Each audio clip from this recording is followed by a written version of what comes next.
Do let me know if you can hear me, and that would be good. I hope we're all doing it well. Today we're going to talk about the short lease. It's not, there's no, you cannot say there's clarity yet. Can hear me, and that would be good. I hope we're all doing it well. Today we're going to talk. We cannot say there's clarity on who's made it and who hasn't, but there are some links that we can look at and find out who will believe will most definitely make it and who hasn't make it. Hopefully the Ricketts won't be joining the list. So let's get into it.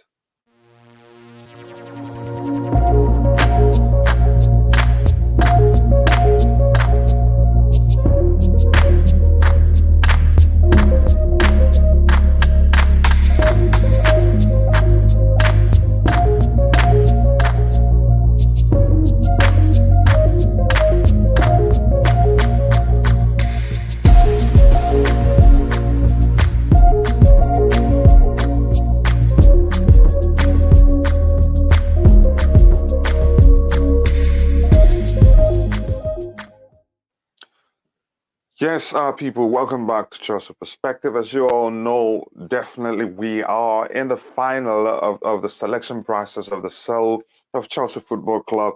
But the truth remains there's no clarity who's made it into the final phase or not. But there are a few names for sure that we can say have made it to the final phase. But the truth remains nobody can tell where the situation for the Ricketts. There are reports that they've been, you know, they're out of the race. There are reports also they're still there. Todd Boehly gonna win. If he wins, it's at least is a better choice than you know what. So, but we'll be taking it one by one. As I'm still alone here, I will be focused mainly on your inputs in the chat, and in a bit I will share the link to the panel in case you want to join. So the first comment here was from Uchiha. And first, I want to say blue morning to Sasuke Uchiha, blue morning to Tobago, blue morning to Frezo, always here providing us with great updates. Frezo, thank you very much. I appreciate you. And blue morning also to Biswise and everybody who's already in the chat. So let's start with this comment here from the Kings of London. We are going to be the new Jokers of London. We're going to be owned by a Tottenham fan. Yes, a Tottenham fan who would not care about our club, but will care about money. Shaking my head. Again, I don't. You never know until you know the final day. Until we find out who the new owners, or new owner will become. And again, I don't think that will be the case because it's something that he's part of right now. If eventually the group you're talking about, if they emerge as the new owners, the truth is he would want Chelsea to do well because he will not make any gains if Chelsea doesn't do well. He can only take profits if Chelsea does well, and big sponsors come to sponsor Chelsea. Because the fact is, if Chelsea starts doing well, they will attract big name sponsors, which in turn translate into good profits for them. So I don't think that's an issue. It's an issue from the fans' perspective, really, if you talk about it. But the truth, deep down, I wouldn't be worried too much about that, given the fact that he would want Chelsea to do well for him to make profits. So yeah. And again, if you're in the chat, please let us know where you're from. It makes a huge difference for us. And Tobago says, big up to you, Tobago. And hit the like. Yes, people, please hit the like button. So make sure you to help push the Google algorithm to push the stream to more people. And Biswa says hello, everybody. And Todd Boehly is going to win. Frezo, can you tell us why you think Todd Boehly will win? At the moment, I think my first choice was the Saudis, and for obvious reasons, I don't think they've made it. And we'll look at that. They put out the statement themselves, and a very beautiful statement. And in the future, I'd like if there's that possibility for the Saudis to become the new owners of Chelsea Football Club. But Fraser, I really would like to know why you think the Boehly Group will win. Is it because they have sports ownership experience, and also I think they have the best bid, and I think they're the less controversial of the groups, if you ask me. Tobago, how's your brother doing? Yes, a good question there. Tobago, how is your brother doing? I hope he's well. our prayers are with you and your family. I hope your brother recovers quickly. Then I have this. Yes, he's the favorite. You say, yeah, but you never know. If you're in the chat, let me know. Isn't there that possibility that there are those who are also in the running that we do not know? Because every now and then you hear some names saying some prince or someone from the US did put in a bid. There's a possibility that we do not know all the people that have made it to the final phase, because the fact is the people that are being talked about right now are just two people that you can say with clarity that they've made it to the final. But though I haven't seen any official statements yet. If you've seen, let us know. Tobago says, as I see, I'm disappointed in you, bro. I know the guy is a sports fan, right? Do you think the guy will invest money to run the club? I think he will. Yeah, if you're investing money, you want to make a gain. I don't think he will contribute to billions to take a Chelsea Football Club, only to only to make sure the club fails. It doesn't happen that way. I think even if you ask me, the moment if they emerge, that's we have to be truthful here. They haven't emerged as the winners. If they emerge as the new owners of Chelsea Football Club, I think he'd prioritize Chelsea's success over sports success. After all, he's not part owner of Sports Football of Tottenham. He will be part owner of Chelsea Football Club. So Chelsea, the success of Chelsea will be his priority, not Tottenham. Although since he supported Tottenham for a long time, he'd always support them when Chelsea is Chelsea and playing. So I'm not really concerned about that really. And again, today, remember, I promised you guys if we have up to, let me say, I'm going to cut it into half. If we have up to 60 people watching, we will do a giveaway also. So if you know how to share the stream to get more people to join us, that will be good. Fraser says Tottenham fan is only for Stamford Bridge. Okay. Oh, for the building, his experience in building, yeah, that makes sense. It's not one of the bigger, the biggest shareholders in the group. He's just there for his real estate experience. I think that's what Fraser is trying to tell us. Gabriel Kobuna Essien, you've become a constant here, and I like to see that. Just feel at home. He says, "Good morning. I am watching live from Ghana. Good to see Ghanaian, my brother." It's going to be a feisty encounter today between Ghana and Nigeria, the World Cup, or the first leg of the World Cup qualifiers. Now, Tobago says, hit the like button. Yes, we'll hit the like button. It's important. It helps us reach more people. Again, if you're in the chat, like I said before, if you haven't, please smash that like button. Also, subscribe to the channel if you haven't.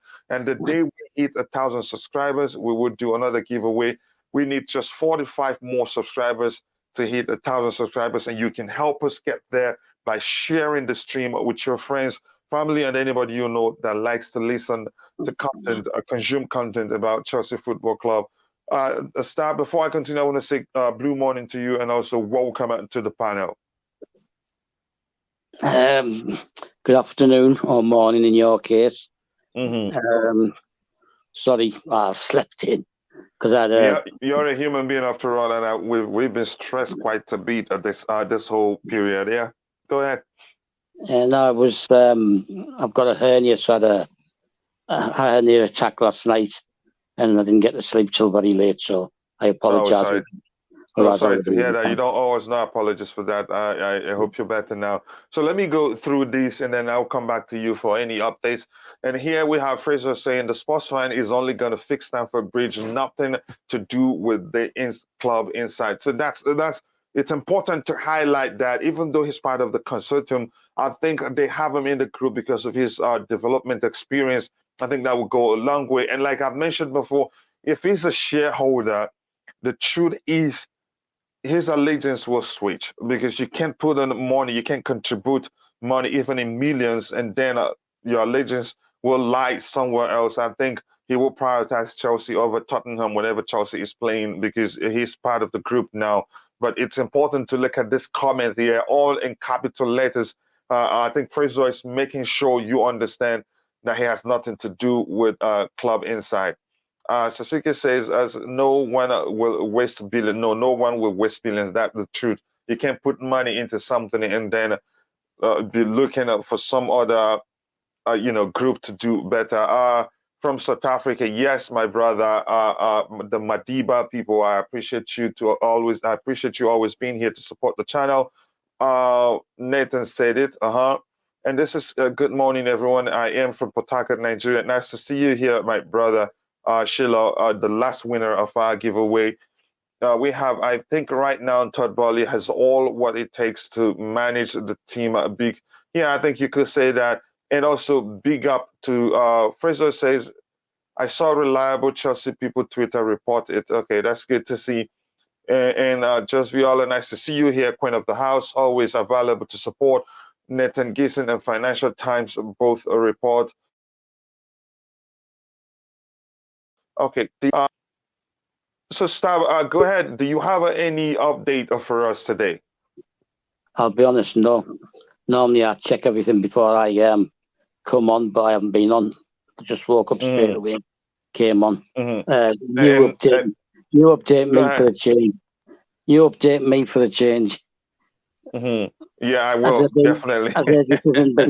Has a decision been made?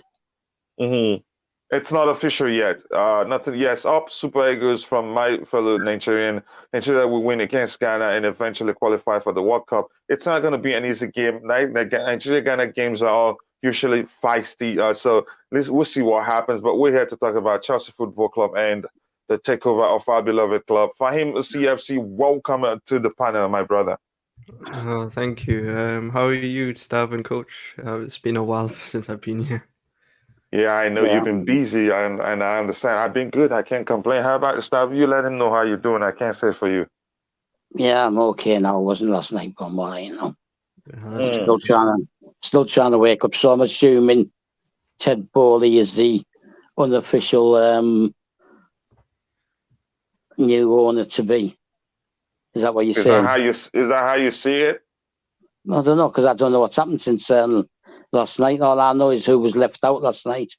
I think the whole list isn't clear yet. It's just from people getting picking information from sources like the one that Fraser provided with. He's saying he picked it from reliable Chelsea sources. There's nothing official yet from Rain Group. If anybody has seen anything official from Rain Group, let us know.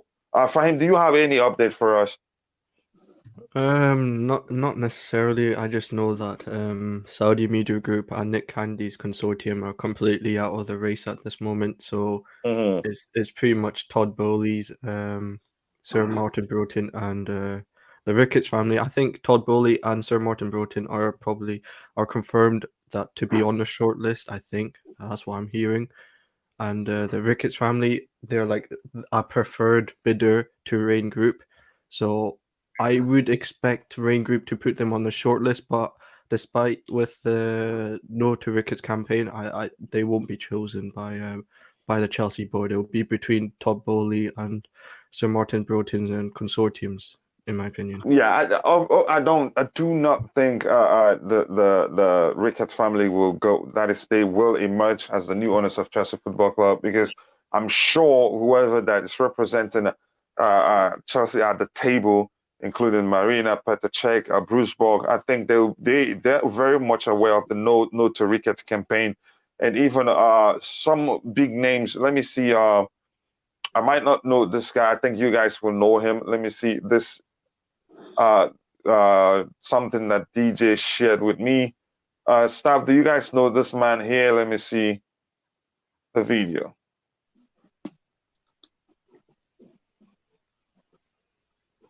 That is a serious pushback from ex-players. Do you know who this man is? I did see some of this last night, but I didn't watch it all and I didn't read it.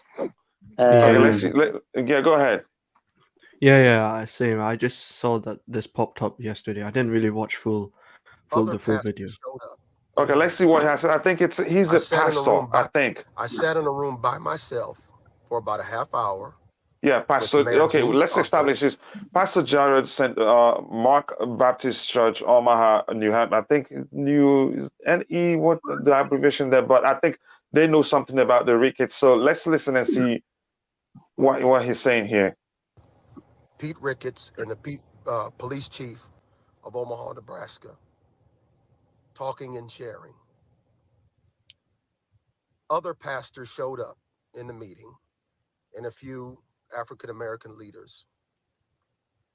We met for an hour and a half on the killing of the young black man at the hands of a white man the other night in downtown Omaha.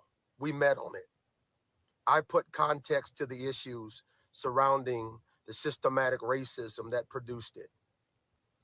Pete Ricketts said, "The problem I have with you people." Did you hear what I just said? Governor Ricketts said, "The problem I have with you people." And ladies and gentlemen, I walked out of the police chief's office. I walked out on Governor Pete Ricketts. As he said, he called us you people. Make this go viral. He called black pastors and black leaders in Omaha you people. And I walked out on him.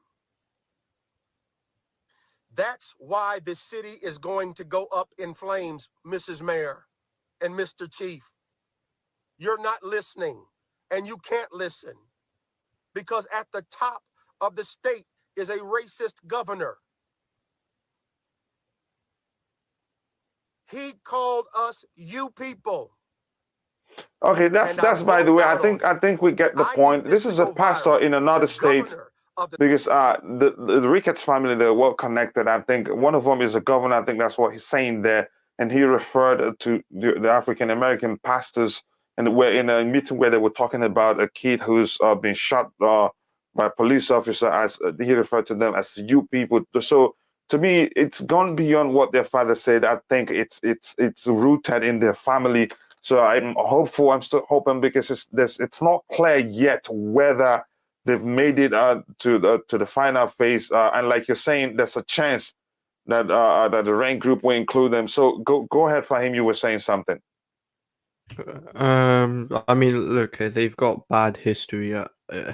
There's always stuff that goes behind the scenes. That I heard that the Rain Group and the Ricketts family have done dealings in the past. So there's obviously money involved between them. So I wouldn't be surprised if they were involved in the shortlist if it was to be out today. But I don't think they will be chosen. They won't be chosen at all by the Chelsea board. And rightly so, because if you've got a background that's hating towards certain groups, such as the Muslim people and colored people as well, how can you be an owner of a big global football club that has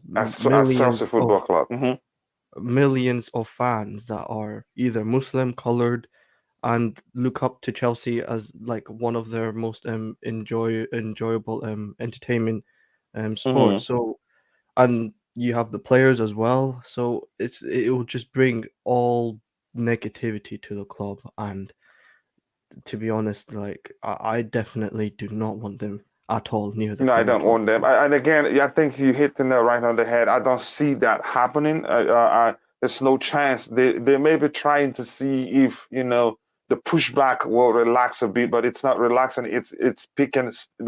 It's gaining steam by the day, because more people are getting involved, and also that's a chance. Let's be honest here, Fahim.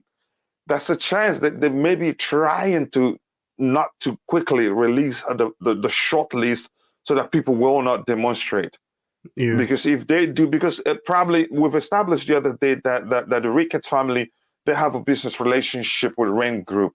So there's a chance they're trying not to release the list and the short list, and then get people to demonstrate, and then it will be cleared to Roman Abramovich and the Chelsea board and whoever represents Chelsea at the table to say, no, we don't want these guys here. So it could be they know what they're doing, because there's no clarity on whether they are part of the final. They will be part of the final phase or not. I don't know if you understand what I just explained right now, Fahim.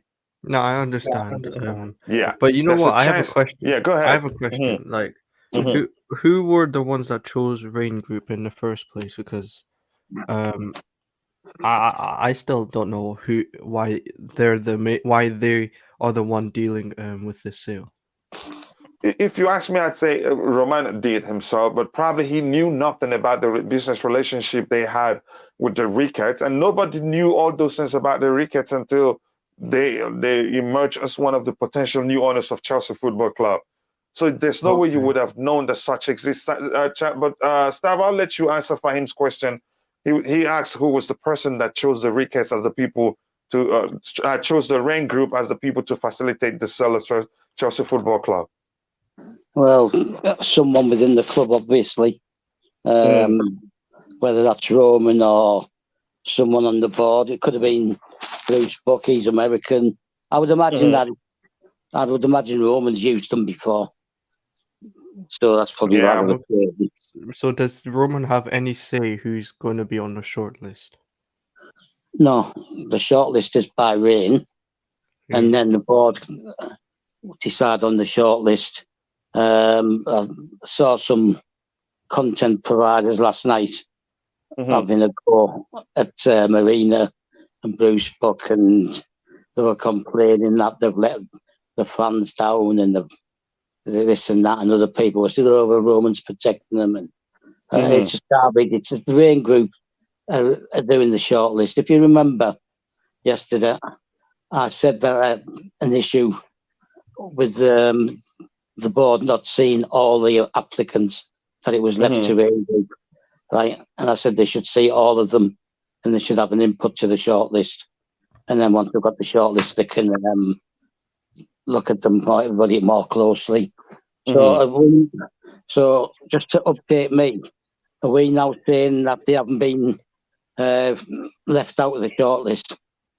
No, you can't. Yeah, you can't categorically say they're out, but there's something we'll look at that's saying that they've been knocked back. There's a possibility that they will not make the short list, but it's not clear now. There's no clarity. What we're hearing is that they are a preferred bidder for Rain Group. They haven't specifically said they're part of the short list. I think it's Todd Boehly and Sir Martin Broughton.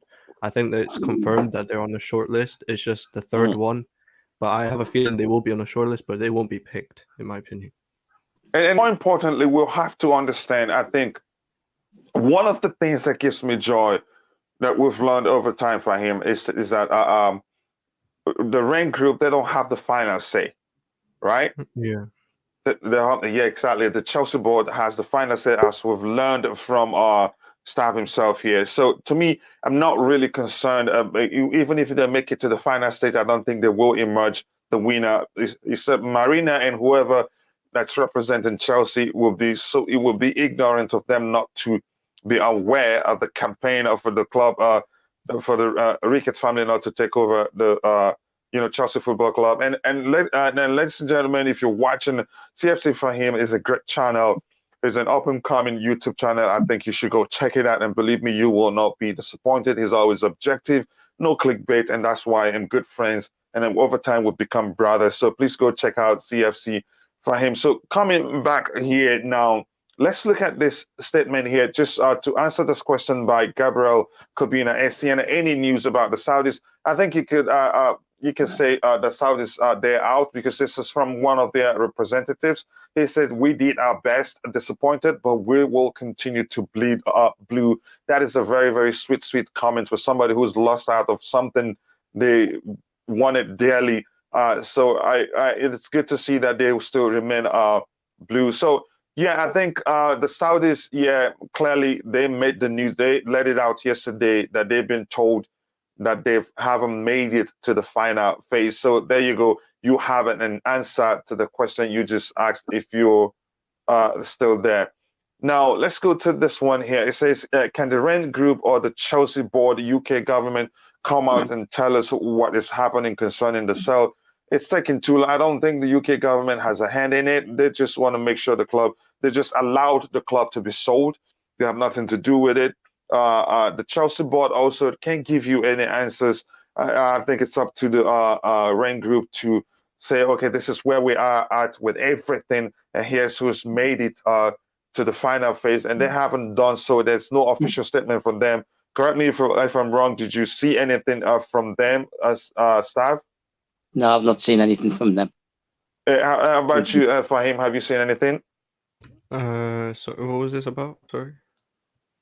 No, about asking if the Rain Group, the Chelsea board or the UK government can come out and update us on what's going on. No, I think we've not heard specifically from them. I think they just inform the bidders first, and then somehow goes to the journalist, and the journalist spills out to the media. So the Rain Group will inform the bidders first, not us. I see. What do you think, Stav? Yeah, that's what will happen. Is the ones who have been left out will be informed first, and then you'll end up with a list. But also I heard another story regarding the Ricketts family, the son. He made some comments during COVID, which were racist as well. He said something along the lines of he was attacking a certain group of people, obviously not white.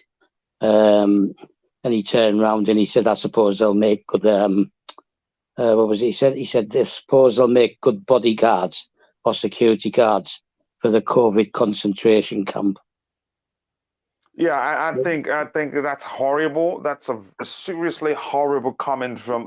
That's what I'm saying. It's deeper than just what their father have said. Their children themselves, they have issues. They've made some comments themselves, and also the most concerning of which, since they're taking over Chelsea Football Club, we've heard that they've increased ticket prices. They've cut our workers' salary. They've also sold the best players in the team that they co-own. Fahim, what do you think? But I can assure you, to me, I don't see them emerging as the new owners of Chelsea Football Club. But given all these things that we've learned about them, because at first I thought it was just a comment from their father, and that you can say you can forgive them because you can't punish somebody because of the sins of their father.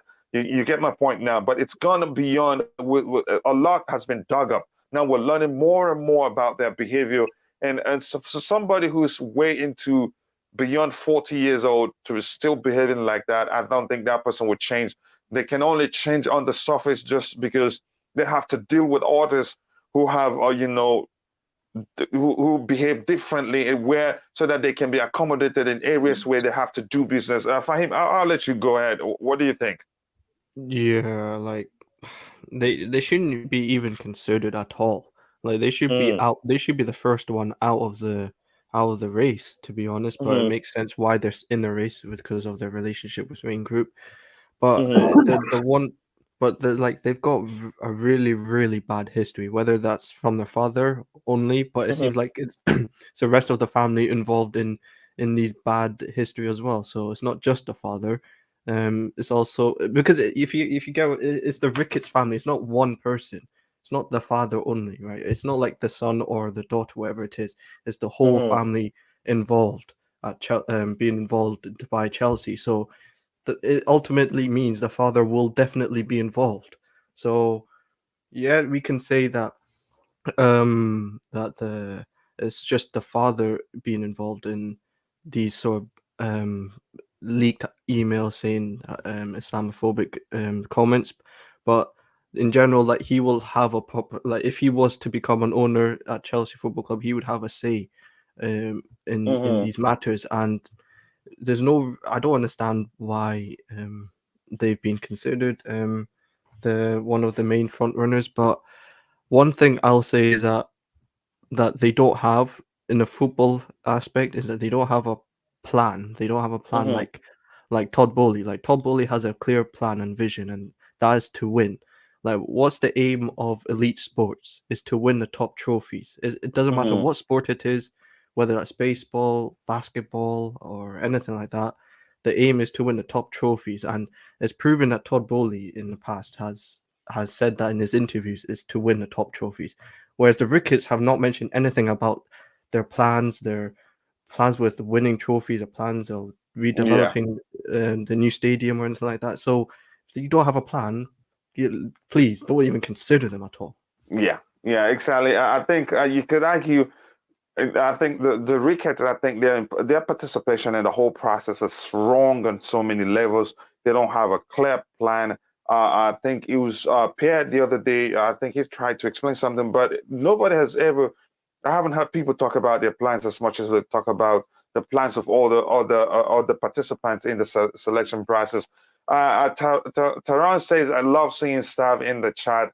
And you, Coachila, I know you intentionally spelt it like that again today, but that's okay. You're forgiven. And I want to say blue morning to everybody in the chat, including I think we've seen a blue morning to everybody in the chat, including Mikhail. Mikhail, how are you doing? He says, hi, Tobago. Hope things are better today for, Tobago, whose brother was rushed to the hospital. I hope he's better now. And I want to say blue morning to you, Taran, right now. And thank you for spelling my name again like that. I appreciate that. But I'm not going to complain. I will get back at you, brother. Just for y'all, I've said blue morning to you. And he corrected himself again today. It just looked like, yeah, but I think he was intentional at first. He knew actually what he was doing. Maybe if he saved my phone number as Coachila, you don't ever know. Okay. And blue morning to everybody else. Blue morning to DJ Saab, and blue morning to Mikhail. I've said that before. And whoever that's there, let me see if there's any other comment that we can talk about here. Coachila, any link today? Yeah, in a bit I will share the link, and so that whoever wants to join the panel can do so. And we have get in there, Taran. Taran is probably busy right now. If he wants to get in here, he knows how to reach out to me. And I also have and the Ricketts family flew to England to make a statement that they are good people. That's again. Can you talk about this fact that they flew to London to make a statement that they're good people? If you're a good person, you don't need to prove it. Yeah, that's the thing, Pierre. If you're a good person, you don't need to prove it. Your behavior will be there to speak for you. But in their case, it's been one issue after the other, one issue after the other. It's been their father. It's been their own treatment of people that worked for them.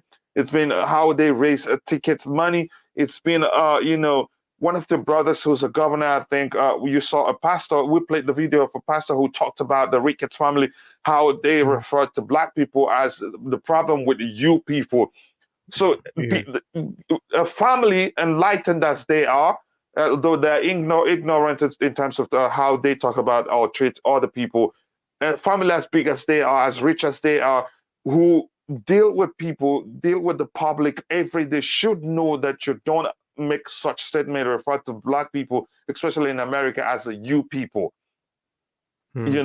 So they should have known better. So that shows you that this whole issue we have with them, our fears are real. We don't want them to become too much as the owners of Chelsea Football Club, because the issues they have go deeper than just what their father have done. I'll come to you, Fahim. What do you have to say?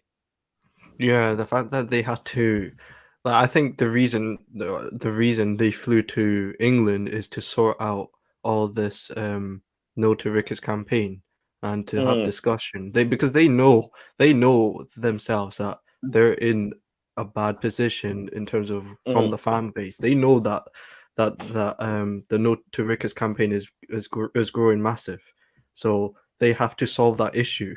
And there's a reason why it is growing massive. It's because they've got history in hating certain groups, and then there's proof as well. So for me, like you said before, you shouldn't be flying to England to have discussion that you are good people. You shouldn't you shouldn't be doing that. No, you shouldn't. Yeah, exactly. So like I said, it's proven that they hate certain groups, and that's the one thing many people are just so against it, is that the leaked emails have said that Muslims are my enemy. So it's clear and obvious. Whereas when it comes to other bidders, it's just assumptions and speculation. There's not concrete proof, if you get what I mean, that they have that they've done this sort of actions to certain groups. Yeah. Stop coming to you. I think Pierre here with this comment saying, and the Ricketts family flew to England to make a statement that they are good people. Do you have to try this hard? You get do you have to try this hard to prove that you're a nice person if you're really a nice person? No. It's Something I read last night. Can you hear me? Yes. I can barely hear my own voice. No, we can hear you. Okay, well, something I read last night was that some Muslim leaders were involved in a meeting with them when the Muslim emails came out, and this Muslim leader is basically backing them and saying they're good people and they're this and they're that, and that we shouldn't be taking it seriously or trying to stop him, etc., etc. The guy spent part of his time living in Manchester. He was born in Manchester, or he lived at a place called Salford. And he's a Man United fan. This Muslim guy, right? So I'm not taking his comments seriously. He could have an incentive to say these things. So as far as I'm concerned, you've got the original emails, you've got that video you just showed, and you've got the thing I read last night regarding being guards of a concentration camp and stuff like that. Yeah, that's serious. Yeah, that's what I've just been trying to find it when I read it to get the reminder of the story. But anyway, I definitely read that last night. Now I've learned just now that the guys who set up RAIN used to be in Goldman Sachs. And didn't we hear something yesterday about Goldman Sachs being involved in one of the bids? I can't remember if it was Ricketts or Boehly. No, I think the Goldman Sachs people, I think they're in the Boehly group. In terms of cash, I think the Ricketts group, I think that cash isn't their problem. Even I think the Goldman Sachs guy, isn't he attached to the Boehly group, Fahim? I'm not too sure about that, to be honest. You're not sure of the makeup of the groups too? No. I've not heard anything about Goldman. Okay, but go ahead, Stav. Go ahead. Yeah, they're definitely involved in one of the groups. Declared mentioned them yesterday. But the thing is, it depends if it's if it's Boehly or if it's the Ricketts, because if it's the Ricketts, then that's another attachment to the RAIN group, because they were set up by the guy who used to be in Goldman Sachs, and now Goldman Sachs are coming in on one of the bids. Now, if it's part of Boehly's, then that brings that into question as well, because then you've got Goldman Sachs who are pushing their bid, who have connections to the guy who set up RAIN group. Also, I've just found out that one of the guys in the RAIN group have had dealings with Eugene Tenenbaum, who's on the Chelsea board. So it could be that Eugene Tenenbaum suggested them. So the Goldman Sachs thing, it's back in Boehly. Yeah, it's back in Boehly. Yeah, I think I get that. So that's important. Again, but what I want to look at this, but let me just go breeze through the chat, and we have some inputs here that I want us to look at. The Ricketts are so desperate that it's suspicious. Yeah, they are. So flying to London, to me, it's desperation. They did that out of desperation, and like we've established, if you're a good person, you don't need to prove it. Your actions will speak for you that you're a good person. But having to fly to London to prove or to talk to people or to make friends with the fans means you have a problem. You don't have to do that to prove that you're a nice person. It'd be all PR. Just be all exactly. PR. Yeah. Yeah, all PR movements. Ricketts probably in London trying to buy support. That's exactly what they're doing. That's our point. Yeah, we've talked about that. Yeah. Yes, Goldman Sachs are backing Boehly. It's going to look like an American Premier League soon, possibly. Yeah. We are just talking about Boehly. What about the other group? So Broughton, dude, who do we know about them, or what do we know about them? Yes. Staff, can you talk about this group? We haven't talked about them that much. And if you're in the chat, I've highlighted the some of the comments here. We'll look at them one by one. So, Staff, you go ahead. Tell me, how about the Martin Broughton Group? Because they have been talked about as one of the front runners. Yeah, the stuff I've just read when I left here, right, is that them and Boehly are the two favourites. And the only two that have been mentioned as on the shortlist. The Ricketts aren't on the shortlist, although the reports I'm reading also say that the shortlist hasn't been finalised. Broughton and Seb Coe, both Chelsea supporters. Broughton used to be the chairman of British Airways and Liverpool Football Club. He's the one who brokered the new owners that came in.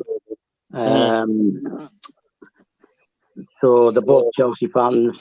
Seb Coe is a former Conservative MP, so he has links to the British government. But he also has an issue that his company have had dealings with a jailed oligarch. Right, they're still dealing. They've got dealings with his company. He has basically a marketing company and stuff.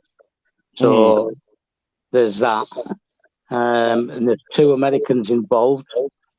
But the problem with that one is that they both have shares in Crystal Palace. So that could end up with cancelling them out as well with the conflict of interest. So I think that they must be trying to sell their shares. They've got to sell their shares to be okay with the bid. So that's another reason why things maybe have been held up. So, but the club's attachment to Rain Group is through Eugene Tenenbaum.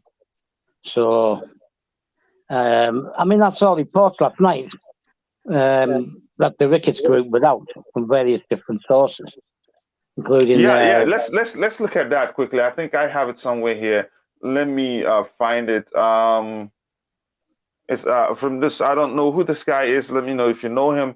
He reads, Ricketts' family bid has been knocked back due to renewed scrutiny of leaked correspondence in which the families Patrick wrote that Muslims are the enemy. This is just a tiny video of what we've seen and that have emerged online that the families, been accused of.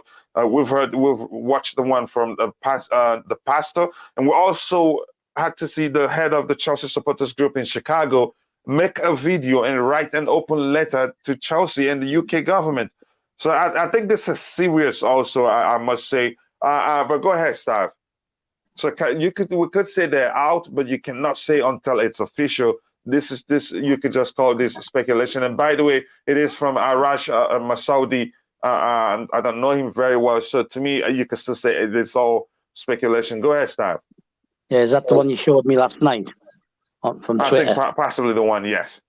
Right. Well, the question now is, if that was on Twitter, have other media groups picked it up from there and then ran with it, which complicates things even worse. So I saw it in the Metro last night at the London newspaper that they have on the Underground. And I saw it in a couple of other places as well. I think Sports Illustrated was another one. Pierre's there, isn't he? He told me last night that he saw it on Sky Sports that the Ricketts were out. So yeah, if we heard it's on Sky Sports, then it is official, and I hope that's the case. Again, I'm not. Let me establish something. I'm not judging them by their fighters' behavior or comments in the email, but overall, a lot has come up that we were all freaked out that there's a possibility that they could take over Chelsea Football Club, given their relationship with Rain Group.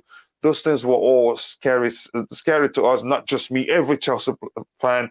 And like, what's his name? Alex Goldberg mentioned in his video, Chelsea fans have never been this united. And if you do a research, you'll see only a few people that are in support of the Ricketts family succeeding as the new Chelsea owners. So I'm glad to see us united, at least in something that's important, because it will, that will be a huge dent on whatever Chelsea has achieved in the past decade and a half, their fight against, racism and discrimination of all sorts. But that, by the way, Iswara says it was never a race, bro. It was always Boehly, the Boehly and Weiss group from the beginning.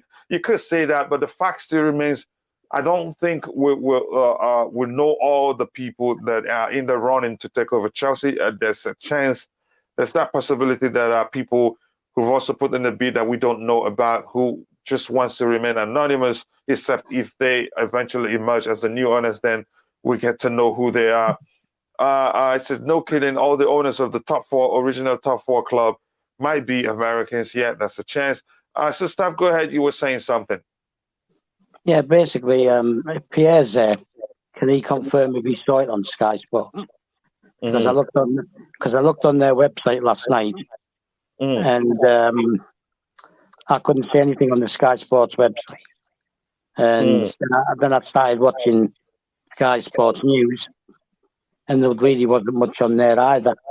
There was no reference to it, so I'm wondering if people have ran with it and then realised it's not true, and have backed out, as saying that they're out of it. Although maybe they've heard something themselves, being involved in the sports thing, and but because it hasn't been confirmed, they're not saying something. And this is what I said from the beginning: we can't get carried away with the media, right? They can't be trusted, and they'll run with their own stories. So definitely saw it on Metro that they were out of it. I've just seen it again somewhere else, right? But I don't know.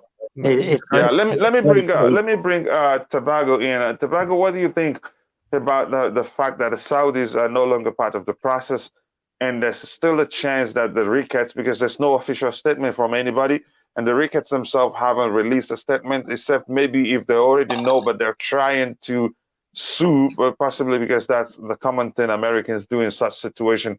And given their relationship with Rain Group, there's a chance that they might sue and say, okay, look, this happened, that happened, we don't know. But what do you think the fact that the Saudis are out and the fact that we don't have clarity on who's made it to the final phase? First of all, big up. Yeah, big up to you too. I think about the Saudi media.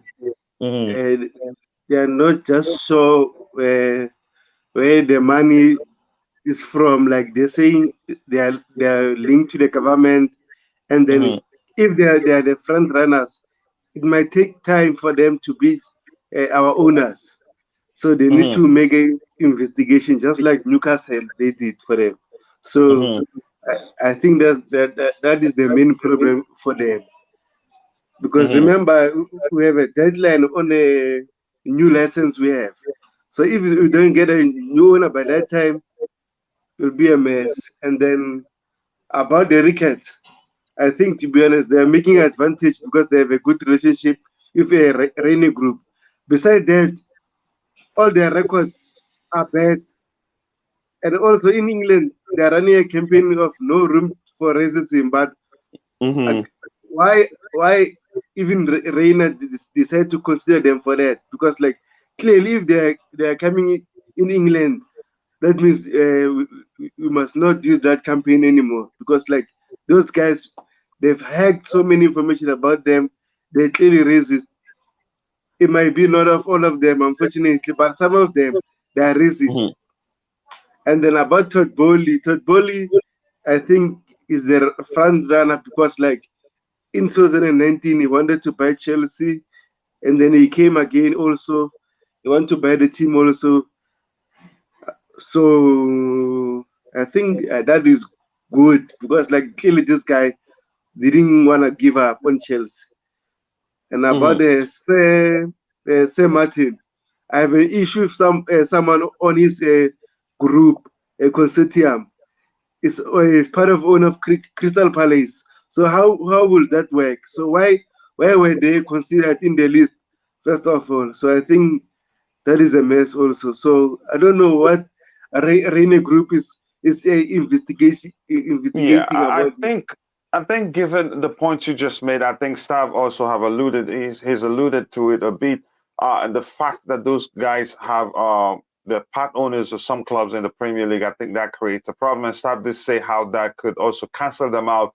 Then you have the Boehly Group, and if eventually the Ricketts Group makes it to the final phase, I think that's a good reason to drop them immediately, even without even considering it too much, because the cleaner of the groups right now, you could argue, is the Boehly Group. They have the experience running sports organizations, and his the sports organization that he's been part owners of, they've done well.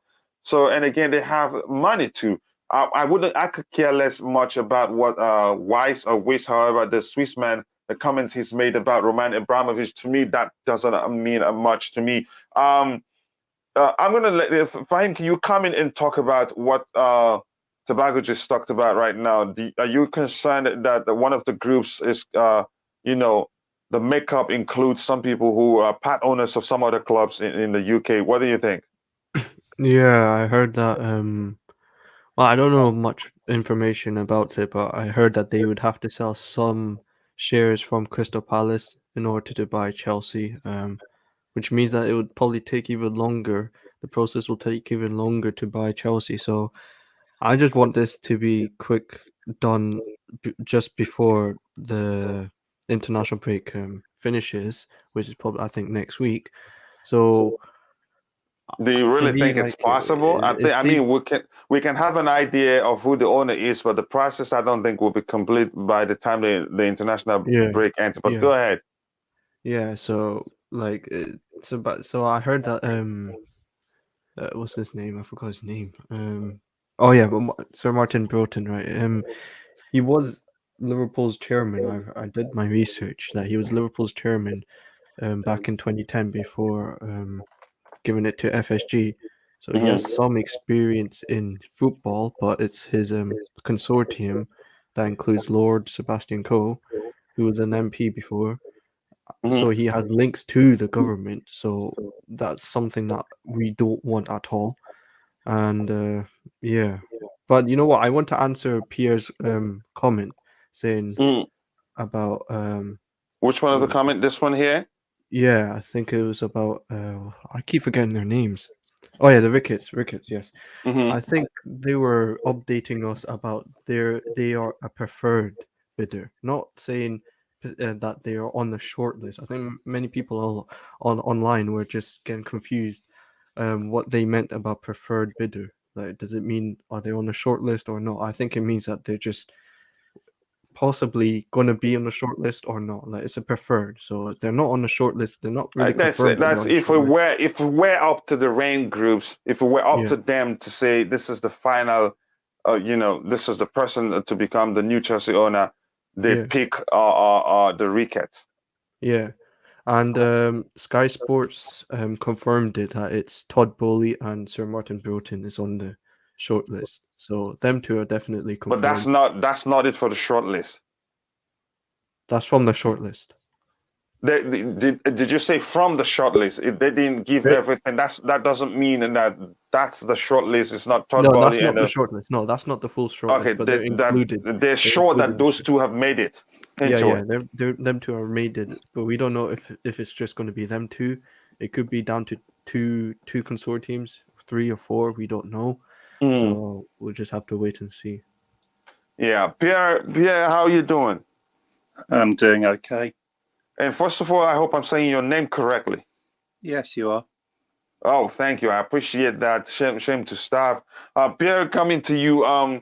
The question I have for you: how is the finalist looking for you? And good input there. And thank you for explaining, talking about the term preferred bid, because as you've mentioned, for him, it got a lot of people confused. So it's important to understand that it simply means if it were up to Rain's group, they'd pick the Ricketts family. But coming to you, Pierre.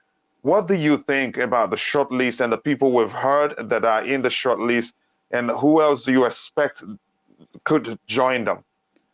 I think the two that I hear is it seems to be a two-horse race from the news. That the two definitely in are the Todd Boehly Group and the Martin Broughton's group. And then, yes, Sky Sport News, it was before the Wales match against Austria that they were making, they were going back to the World Cup qualifiers, but they did run a story about the fact that Ricketts were out. But then, yes, they haven't published it, so they might be backtracking. I think someone else has commented on the chat that Financial Times also said Ricketts were out, but they may be backtracking, that there's a possibility they still might be included as a third. But then I've also heard that Centricus might still be considered as one of the, so they haven't been completely ruled out. But can you say quickly what numbers are we looking for the final phase? How many groups? They said 3, possibly 4. That's what they've said. But again, the news, they're not 100% confident. They might be happy enough with just having 2 in the race. What I wanted to mention about Lord Sebastian Coe, though, is, I hear reference about the fact that he is an ex-Conservative MP, which is true, but that's not really his claim to fame too much. He was a very famous athlete and Chelsea supporter, so his affiliation is that he is, like a lot of people who come from wealthy backgrounds, is he's a Conservative supporter, and his post in the government when he was a Conservative MP was that he became the Minister of Sport, and he also was very much at the forefront for the Olympic bids in 2012 for the UK. So his involvement in the government has primarily been sport related only. He doesn't get involved in.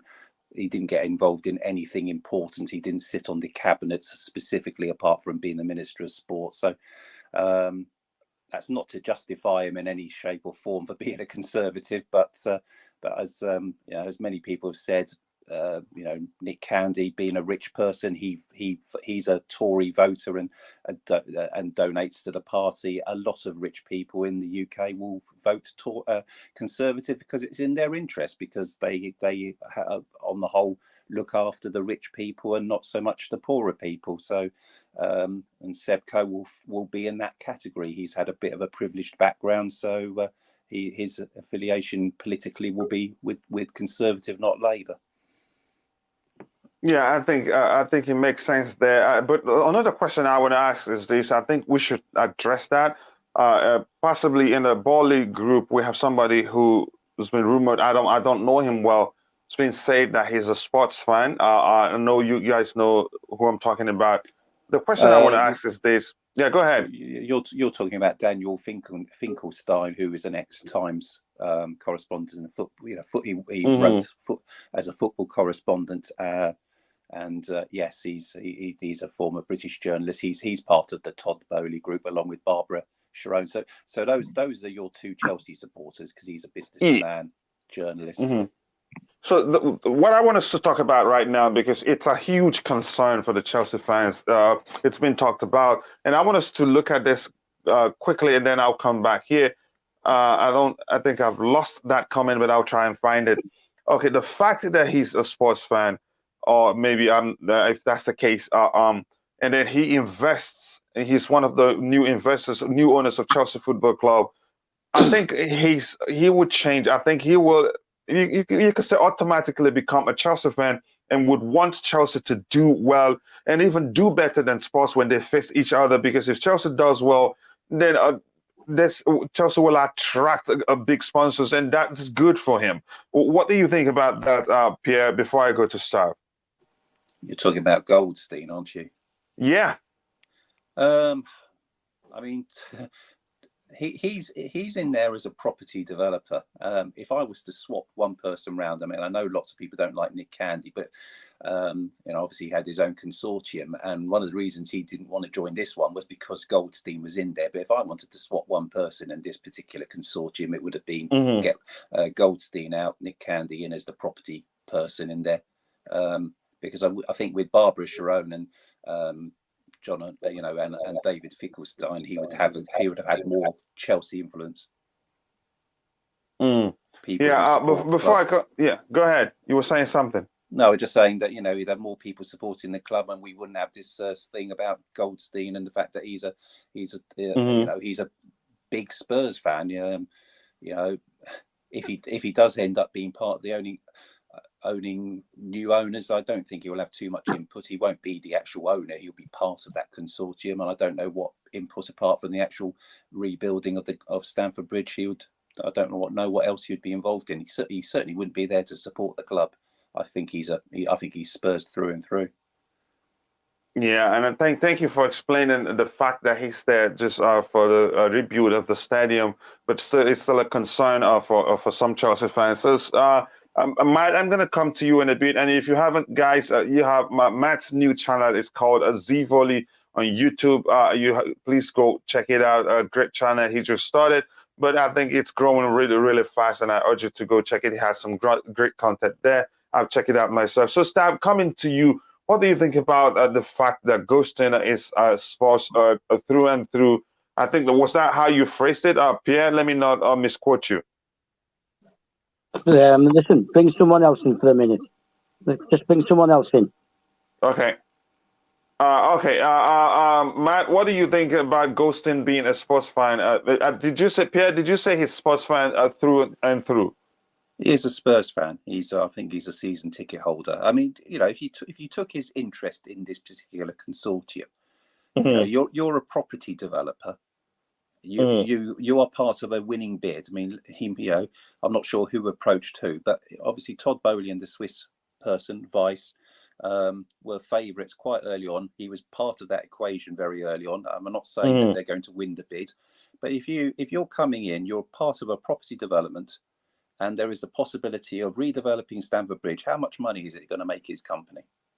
Yeah, I get your argument. So, Matt, coming to you, is that an issue for you? I understand, Pierre, you're saying it's business for him. It will be business. I mean, he'll want to do the best job he can, but but he's never going to not stop supporting Spurs. He'll be part of the consortium for improving Stamford Bridge and so. But it is going to be about the money for him. Yeah, I think Stab is having a connection issue. I think you make a good argument there. More importantly for Ghostin, it is business because he's a property developer. And I think it was Fritz Order also said it here that he's in the group to help develop Stamford Bridge. He's not going to be an insider. So, Matt, coming to you, Z Volley YouTube channel. If you haven't, go check it out. Great channel. Also, and don't forget to check out CFC for Him's YouTube channel. Believe me, you will thank me later. So, Matt, coming to you, Matt, do you have an issue for the fact that Ghostin is a sports Tottenham season ticket holder? To you, you've now learned, since you've not heard from Pierre, that he's just there for business, and for him, he's just there to help develop Stamford Bridge. Or do you have an issue with it, whether or not he's there for business? I mean, yeah, for sure. I think he. Oh, is there some echo? No, you find no echo from us. Fine, We fine, can't fine. hear anything. Yeah. Hang on, sorry, hang on. Yeah. No, I think, from his perspective, it's okay. Like him going in and investing in Chelsea, that's his deal. He wants to make money, good for him. But I wouldn't hire a lawyer who's committed murder, and I wouldn't hire an owner who supports the rival club. If you have that mentality, you're a Tottenham fan. I get he wants to make money, but you're always gonna have that backstab. Hang on, if I sign this player, this could, jeopardize my own club that I love and support. He is a season ticket holder, as you mentioned. I think what I've heard, I think he's 63. I think he's been a holder for 40 plus years, 30 plus years. So he's been a long time season holder. So I wouldn't want him at anywhere near the club. And I think the situation is the Wiss, the Bowies, and the Goldstein coming together as one investor, but it's very, very confusing, the situation he's at the moment. Obviously, it's changing 24/7, but I would not want to have him at the club for sure. Yeah, I get your argument.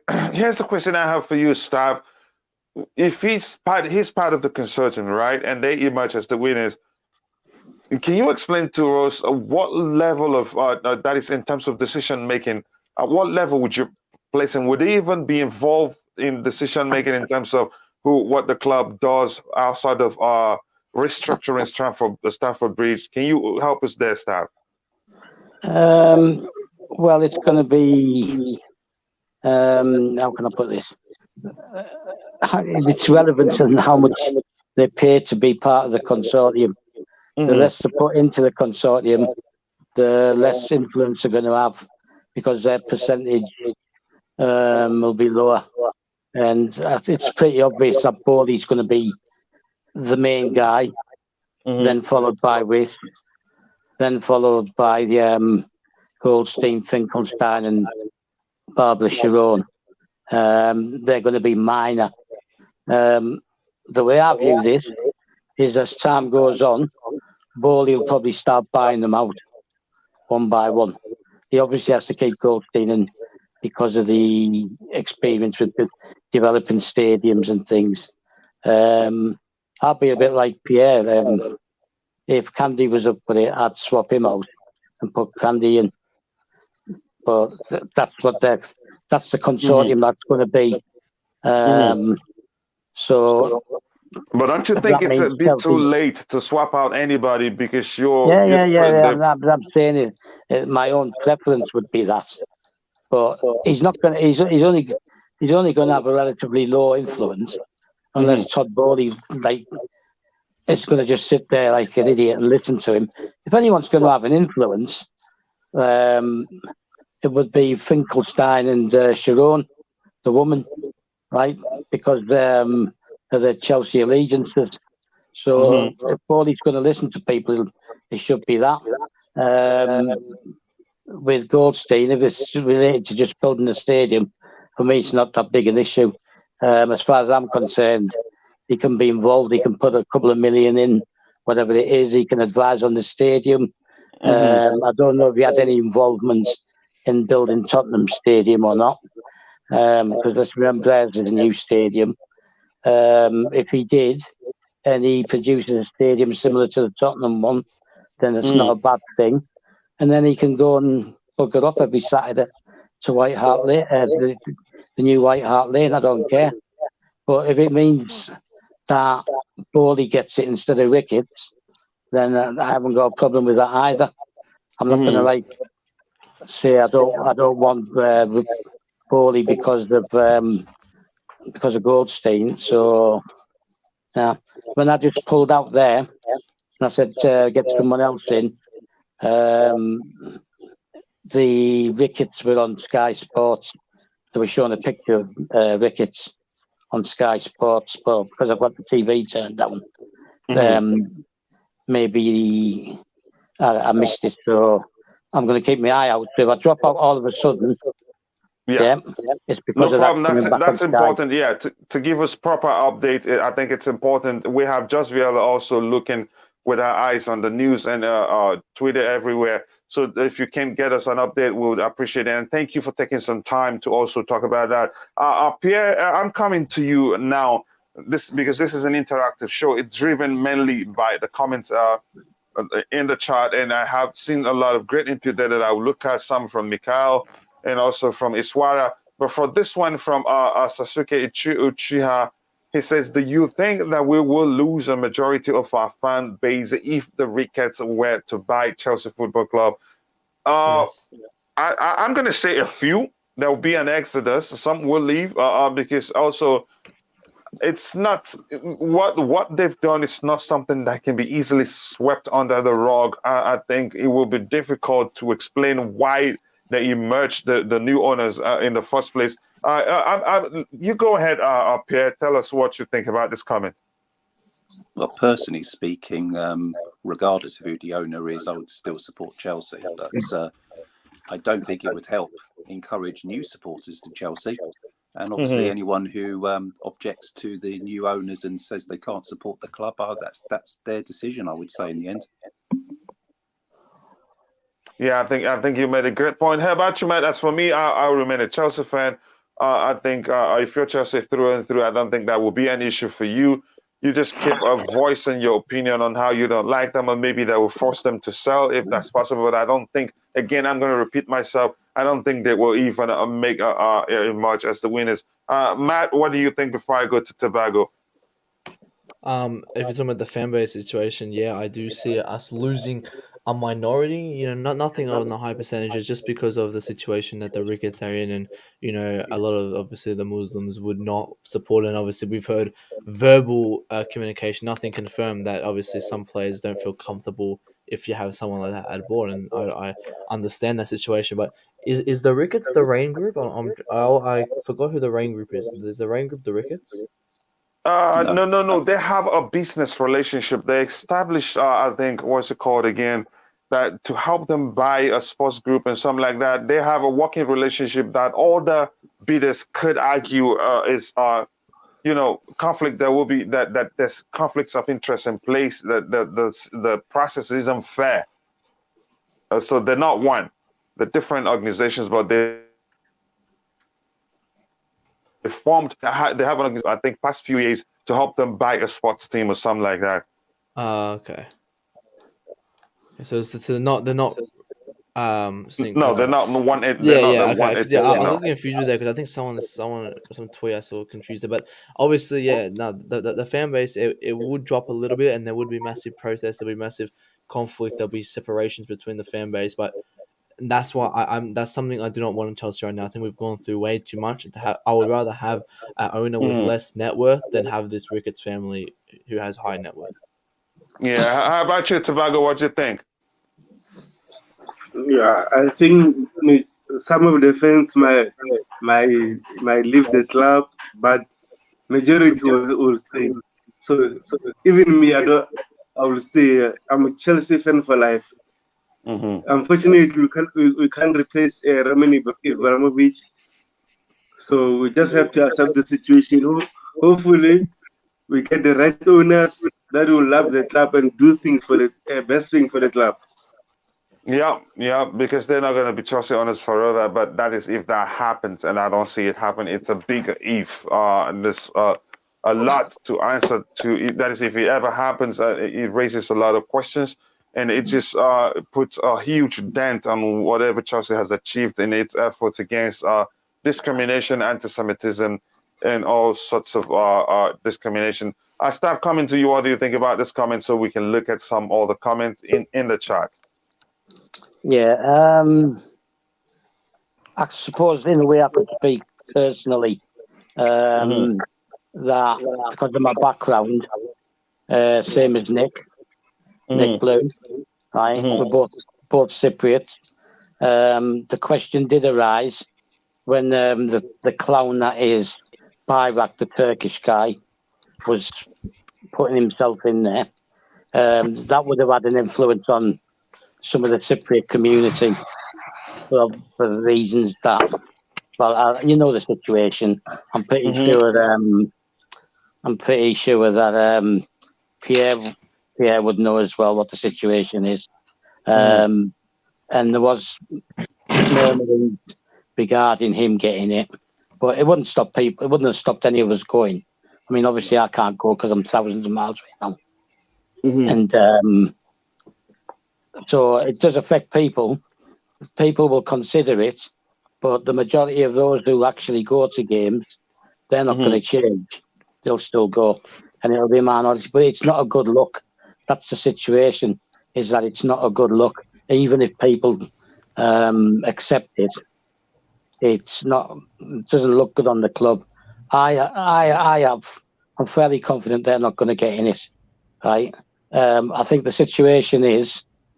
This is how I read the situation at the moment, is that they don't want to admit that they've been left out.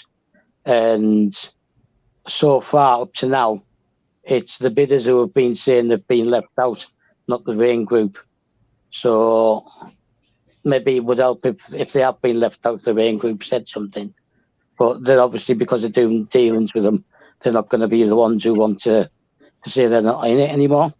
With regards to what you said, they were working together to do various things. They wanted to have, they wanted to buy an online betting group.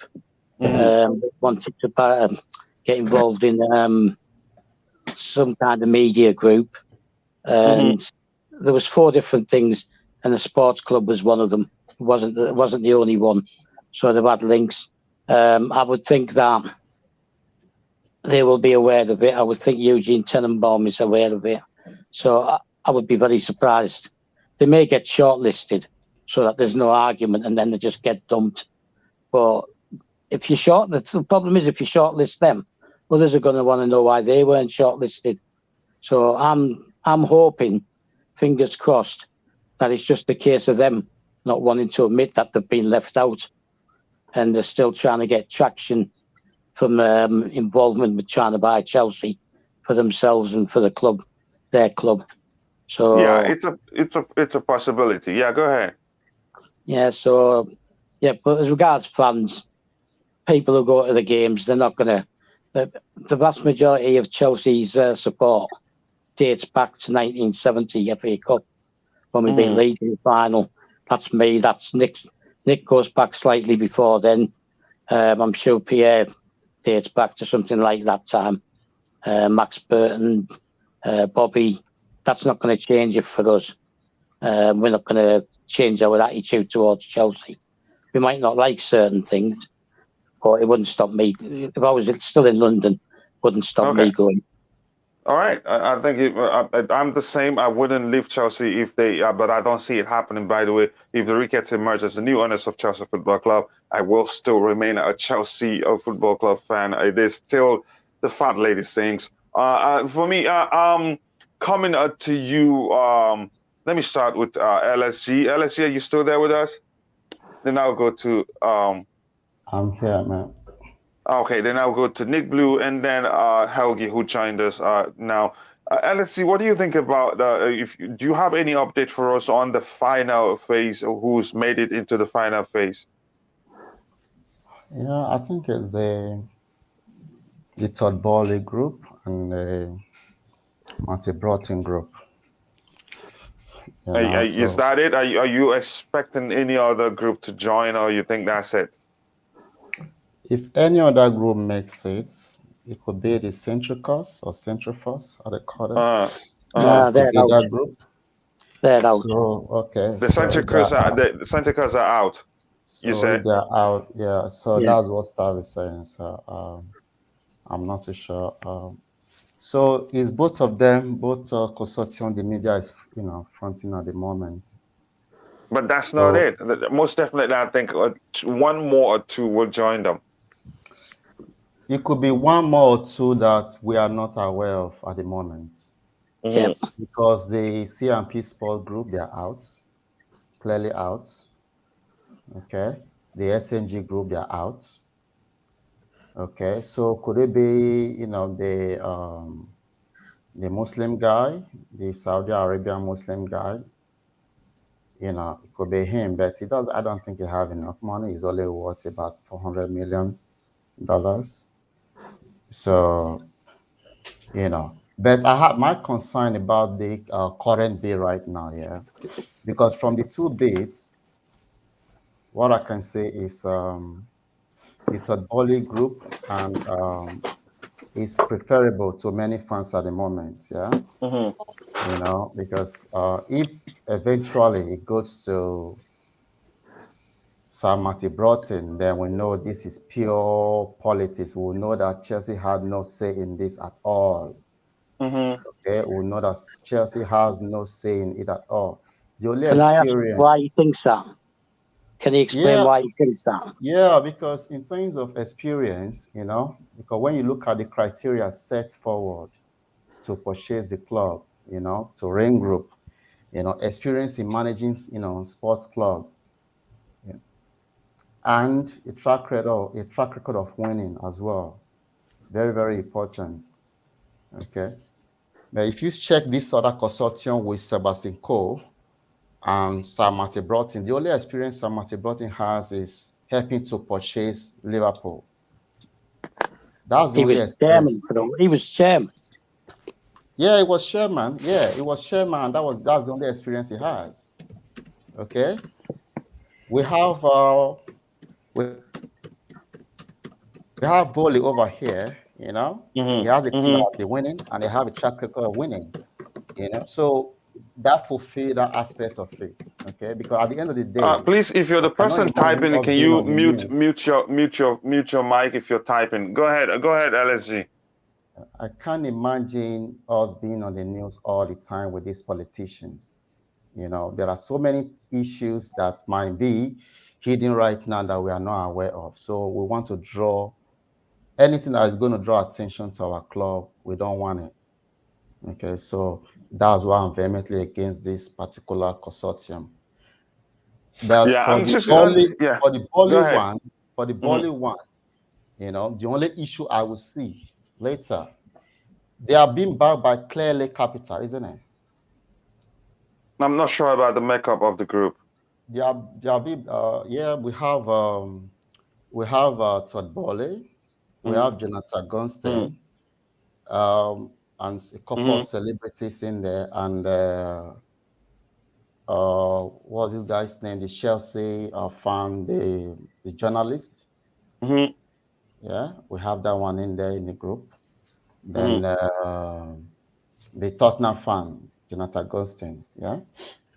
Okay. Then they are bid back because initially when they make their bid, they didn't have enough money. You remember they upped their bid. Yeah. Because they found a new backer. And that backer was, you know, said to be Clearly Capital. Okay. So the Clearly Capital, remember they said they have $60 billion of assets backing them, right? Apart from Hassan Weeks, the Swiss billionaire, yeah, is part of the consortium as well. But they have $60 billion worth of assets backing them. And that asset belongs or is being managed by Clearly Capital. Okay. The problem with Clearly Capital is one of the founders of Clearly Capital is an Iranian. You know, and we know how tense that part of the world is. Okay, so that's one issue I would say with that bid, if anything. Okay, I think I understand your argument, and I'll still come back to you. But I want to say there's a comment. I'm highlighting comments here, but we can't just take them at the same time. And by the way, I want to say welcome to the chat to Couch Critic. He also has a good channel. If you have time, go check out his channel. I think you will like what you'll see there. I think it is this comment here from Iswara. Where is it? Haugi, sorry, I'll still come to you. Let me see if I can find it here. This comment here from Iswara. It says, let me start with you, Pierre. Okay, I have Nick Blue here. I'll still go to Nick Blue in a bit. Nick, welcome to the panel, by the way. Sorry. Yeah. Good, big up, chaps, everyone. Yeah, I wasn't going to come on actually, but I had to because I'm hearing some things. First of all, I don't want Ricketts anywhere near the club, and I'm ready to go up there if we're going to protest. But as much as I don't want Ricketts, I don't want Ghosting, I don't want any Tottenham fan anywhere near the top our board, anywhere near, let alone be the owner. That's the same as with the Ricketts. So, but even that, if that happens, whoever owner. Of course, like Stav said, I'm a true Chelsea fan and I always will be. I can't change the club. I don't support the board or as much as I support the manager and the team. Whichever players have that Chelsea shirt on, I'm there for them, mostly. But I will be putting my voice across if that does happen. Then I won't be the only one. Let me ask you this question, Nick. You don't want Ghosting, right? 100% no. And he's part of the Boehly Group, isn't he? Want any Tottenham fans? most Chelsea fans would they don't want him. What's your choice? What's your choice given the possibility of those left now? The choice at the moment is Boehly than anyone else. But I'm hoping for someone else what we haven't heard of. Someone that like we keep saying, someone might come in and we don't know nothing about. Yeah. But no Ricketts, no Goldstein, Tottenham reject. God, he's as bad as Ricketts, if not worse. Yeah, okay. Before we continue, please, if you're in the chat, if you haven't, please make sure to smash that like button and also subscribe to the channel if you haven't. We need just about 43 more subscribers. It is going down 43 more subscribers to make it to 1,000 subscribers. And I think we can actually do that today if you ask me, but it's up to you. Please share the stream, like it so that Google algorithm will push it to more people. Helgi, just be a bit patient. I'll come to you. Pierre, coming back to you, because all these things, it is business. Do you think the Ricketts group would decide, okay, we'll just let Ken Griffin go alone.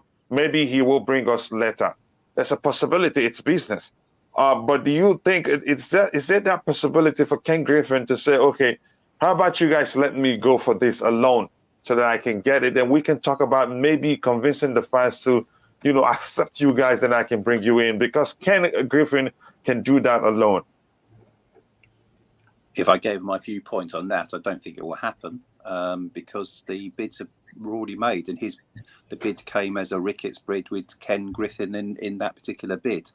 And that cannot change. Well, I don't think that can change, but in the same way that the Saudi media group, after they were told that they were not in the running, they offered to join a consortium or provide sponsorship or whatever, they were still providing support.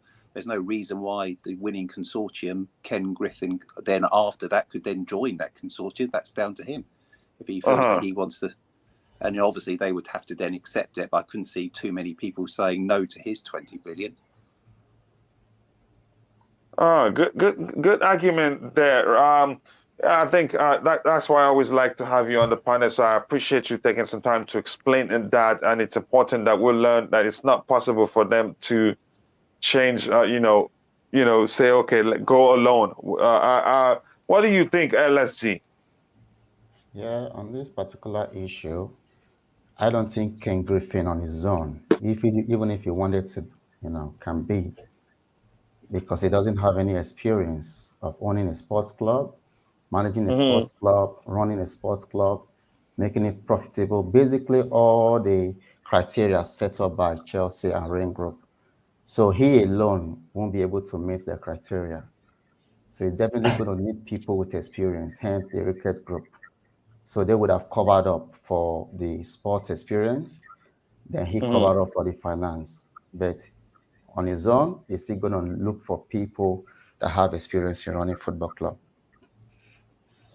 I think, again, that's why we have differences of opinion here. We have different people on the panel that are experienced, that understand the structure of the selection process and also how things are done in the professional world. So I appreciate you, LSZ and Pierre, for being here. So before I go to Helgi, I think we'll have a few comments here I'd like us to look at. An update from Just Viola, who says, I think, where did the update start? I think it's just here.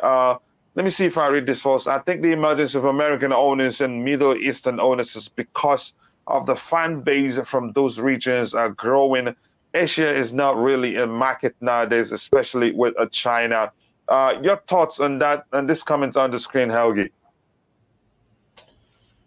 Well, it's actually a fair point, I think, but generally speaking, more than. So I'm not trying to make the discussion as wide as possible in terms of marketing values. This is something that exists in every football club, and also can urge clubs to buy players specifically for that reason, let alone when a new ownership comes. So this is a normal thing. It doesn't represent the main point of our discussion. So I'll just say that it's normal for every kind of owner, and it's prematurely expected for a new owner to come from this kind of countries due to financial reasons, due to, as I said, marketing, due to, let's say, raising the popularity of football in this country. So there is nothing wrong with that. The thing that I want to point out about all the ownership, let's say, discussion, and what I pointed out with Dan in last weekend, because we have our show, and everybody who wants to support us is really appreciated in every Friday. Dan is absent today, but from next Friday we will be back, and we'll continue our constructive discussions about the club. As I said, in this kind of I think all the discussion, the main thing is that we should have a board that has to take these decisions in a very meticulous way. And I say that taking the urge from the comment about Ken Griffiths going alone without the Ricketts, is it a solution or not? And my answer is no. It's not unrealistic. It's not realistic at the first place. But even if it was, I'm not convinced of such an idea, because even if he may be the 37th richest person on earth, running a football club doesn't have to do only with the financial power of somebody. And this time last week, I mentioned Everton's example of proving my point. And Farhad Moshiri has bought them in February or March 2016, and has never had a sort of reluctance to spend, has spent almost $500 million in, let's say, around 6 years, which is very considerable for a club that doesn't fight everything for top four, or for even qualifying in European places. And now they are in a very difficult state. They are fighting relegation despite all this spending, due to the fact that they haven't spent it with plan and with a long-term view, not only in terms of the transfers they have made, but also in terms of the managerial choices they have made. And this is what is important for me, not just having the finances, but also having a project that backs them. And this is very important to see from any kind of new owner. And coming to the argument that other guys in the panel made about the preferred choice and everything that we have discussed during these days, my first choice were the Saudis, for obvious reasons, because of the fact that they have been bold.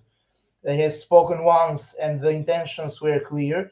It didn't happen, and none of us knows clearly what happens in the background of the things. We just judge by what we see and know, and also from past, let's say, experiences of the owners of different nationalities of the other clubs. At the moment, the most realistic option that seems more appropriate is in Boehly's consortium. Sentimentally speaking, I agree with Nick when he says that we don't need a Spurs fan on the board.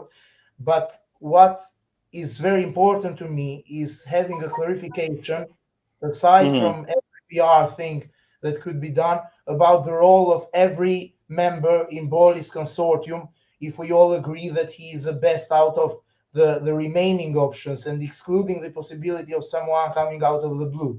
So having Jonathan Goldstein specifically for rebuilding rebuilding Stamford Bridge can be a good solution if he's not involved in more executive roles in the board. So that's what I mean by all of that, is that at the moment I am settling for this kind of choice for Boehly's consortium. It's not my ideal kind of option from the outset. If you prove me wrong, I would be very, very happy, because we all want the best for the club, and he seems, in my opinion, the most appropriate option. But we need clarity about the legitimacy of the other members in the consortium, because I have doubts about them. And if we are run as it's seen with data analytics manner as Liverpool is run in the past few years, then I think we'll be very fine. But this is also a matter of ifs that have to be clarified in the coming days. All right, I understand your point clearly, and I will still bring you back. That's why I always like to have you on the panel. I think you make great argument, but the truth is we're left with we don't have too many options right now, except if when the announcement is official on what group has made it to the final phase, then maybe we'll change our minds on who we want to emerge as the new owners of Chelsea Football Club. Stav, can you comment given this comment on the screen where he says, I think the emergence of American owners and Middle Eastern owners is because of the fan base from those regions are growing. Asia is not really a market nowadays, especially with China. Did you say the US market and Middle Eastern or Asian? Can you read that again? He says, I think the emergence of American owners and Middle Eastern owners is because the fan base from those regions are growing. And then he says Asia is not really a market nowadays, especially China. Yeah, well, China has its own issues, doesn't it? So trying to get people from that market, not really a big deal. With regards to America, the US, I don't think so. I don't think it's that big a deal. I think we've been there often enough, right? We're supposed to be there this summer again. Whether that goes ahead or not, I don't know. But that was before we were looking to find a new owner. We've been in the US plenty of times. You're going to visit these places over and over, right? Because you want to cement your support in these regions. But yeah, I don't think that with regards to the Saudis, I don't think we know why Newcastle's owners are at Newcastle, right? It's image building more than fan base building. But with regards to the guy who came in at the end of the day, he's a Chelsea fan, right? So that's what his interest is. So I wouldn't read too much into those markets. I've got a couple of updates. Apparently, there are other bidders, and they're still whittling it down. Okay, there are still other bidders that they're looking at. Yeah. It's that the process hasn't been completed. I think that probably the situation is that they got more bidders than they were expecting. And obviously these people have to make obligations. They're obligated to prove they've got the cash. The reasons I gave you the other day why it could have been slowed down. So it's still relevant. Nick Candy isn't out of it. Isn't out yet. He hasn't been told one way or the other, so he's not out of it. The problem with the Nick Candy one was the involving Elliotts, who own part of AC Milan. The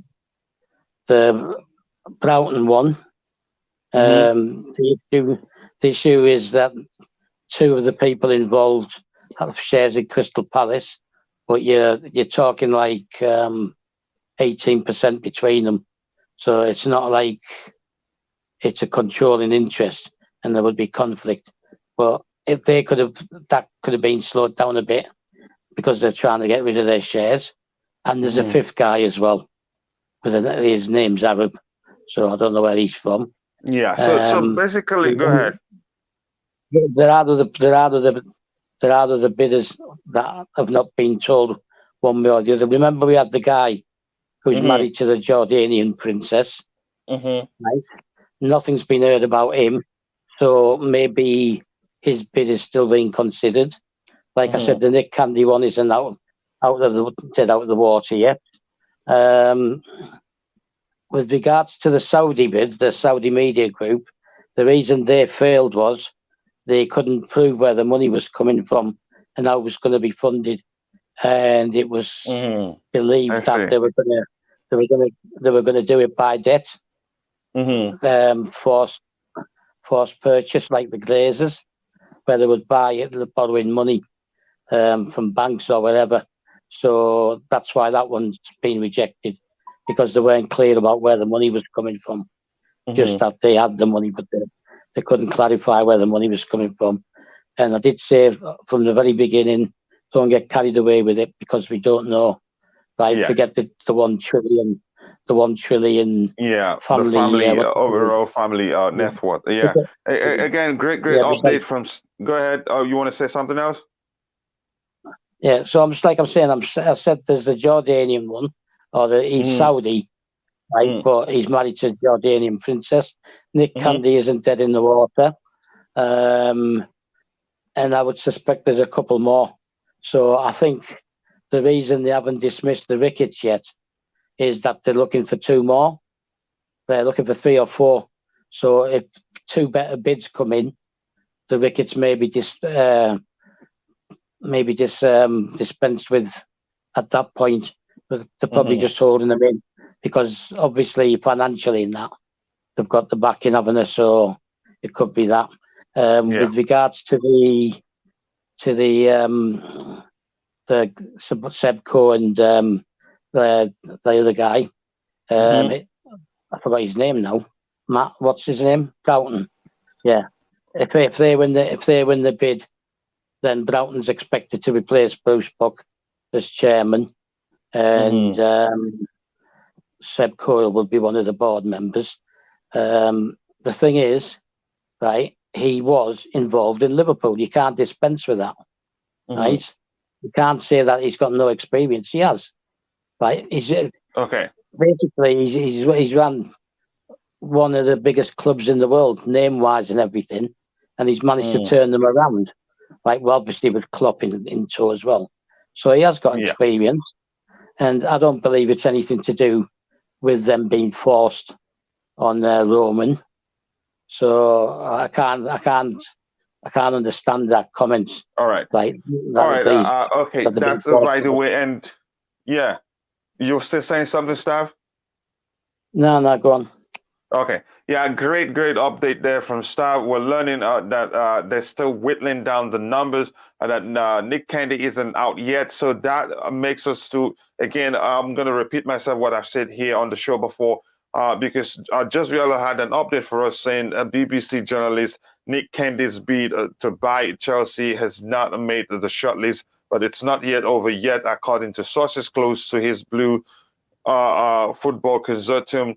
And also, she continued here, the claim the group has been asked to speak to other bids, and those talks are now on the way. Yeah, so that shows us nothing is certain yet. So we must be paying attention to the news, and then our sources are to get proper updates on what's going on. But nothing is certain until it's official, until we get an official announcement from Rain Group or whoever gets access to that list and give us a list of who's made it to the final phase. So I'm going to breeze through the chat, because this is supposed to be an interactive show. It's fans driven. So here, let's all quit Chelsea if racist Ricketts take over. That's you. You can quit Chelsea. For me, I'm not quitting Chelsea until the fat lady sings in the church. This one here says, it was if I was betting system, I'd say Boehly 1.5 Ricketts. Okay, and all the numbers there. I cannot see any Muslim players staying if Ricketts win, and I don't see them coming through. That's the fact. But again, if by any chance it happens, I'm not going to leave Chelsea, because they are the new owners now. But I don't see that happening. James Felix says no bidders has signed an undertaking to bring in Declan Rice or any big player like it's done in Real Madrid and Barca. Why? No, that's not. You shouldn't run a club like that. And James Felix, you tell me how are Barca and Barcelona now? They are in a financial mess, and one of the reasons being how they've been spending recklessly, buying the biggest names in world football, paying twice as much as the money they should pay in the first place. So I don't want Chelsea to become such a club, and it's not even possible now that we've changed hands. Now that the club will eventually, get new owners, or owner if you prefer. Again, I don't think that's a good idea. I don't want Chelsea to start spending like that. Uchiha says bring Haaland. Yeah, at what price? You tell me. Athletic reporter Nick Candy and Woody Johnson out of race to buy Chelsea. Again, nothing is certain, like we've learned now. I date back to 2018. The investment is hardly that deep. Rice is another Lukaku, way overpriced indeed. Yeah, I agree with you. I don't think Chelsea will pay that much money for Declan Rice, especially now that we're getting a new owner, and especially look at the emergence of Conor Gallagher. Although you can say they don't play in the same position, they're two different types of players, but we still have players that can play in that position and execute it very well. Uchiha says Rice would be good, but not 150. Yeah, I think the better place for him to go would be United, because he's not guaranteed to be starting every game if he comes to Chelsea right now, given that we still have N'Golo Kante, we still have Kovacic, and Jorginho is still there. He hasn't gone, although they play differently, but still, I think he will be packed in that area. The price is a stumbling block. We cannot get a singular owner if the price is $3 billion. That's the truth. Yeah, Tobago telling you to hit the like button. And please, before I continue reading the comments in the chat, if you haven't, please like the video. That will help trigger the algorithm to push the stream to more people. And remember, I've told you it will remain a marathon show until this whole conundrum, until this whole saga about the sale of the club comes to an end, because 1 hour will not be enough for us to discuss whatever we have to discuss, especially an interactive show that is driven by the fans. Biswa says, why are you worried about Ricketts family? Almost 90% sure that Ricketts family will not get Chelsea FC. Exactly. Staff have said that a million times. I think Pierre also have said that. I think Bobby has also said that on the show. So we shouldn't even be worried about them. But let me just ask this question. I'll start with you, LSE. Is there any chance you think these guys will emerge the new owners of Chelsea Football Club? The Ricketts, you mean? Yeah. I don't think the Ricketts have any chance at all whatsoever. Because not after the protest, well, there's not been a physical protest yet. Not after the online protest going on, significant media coverage of the issue.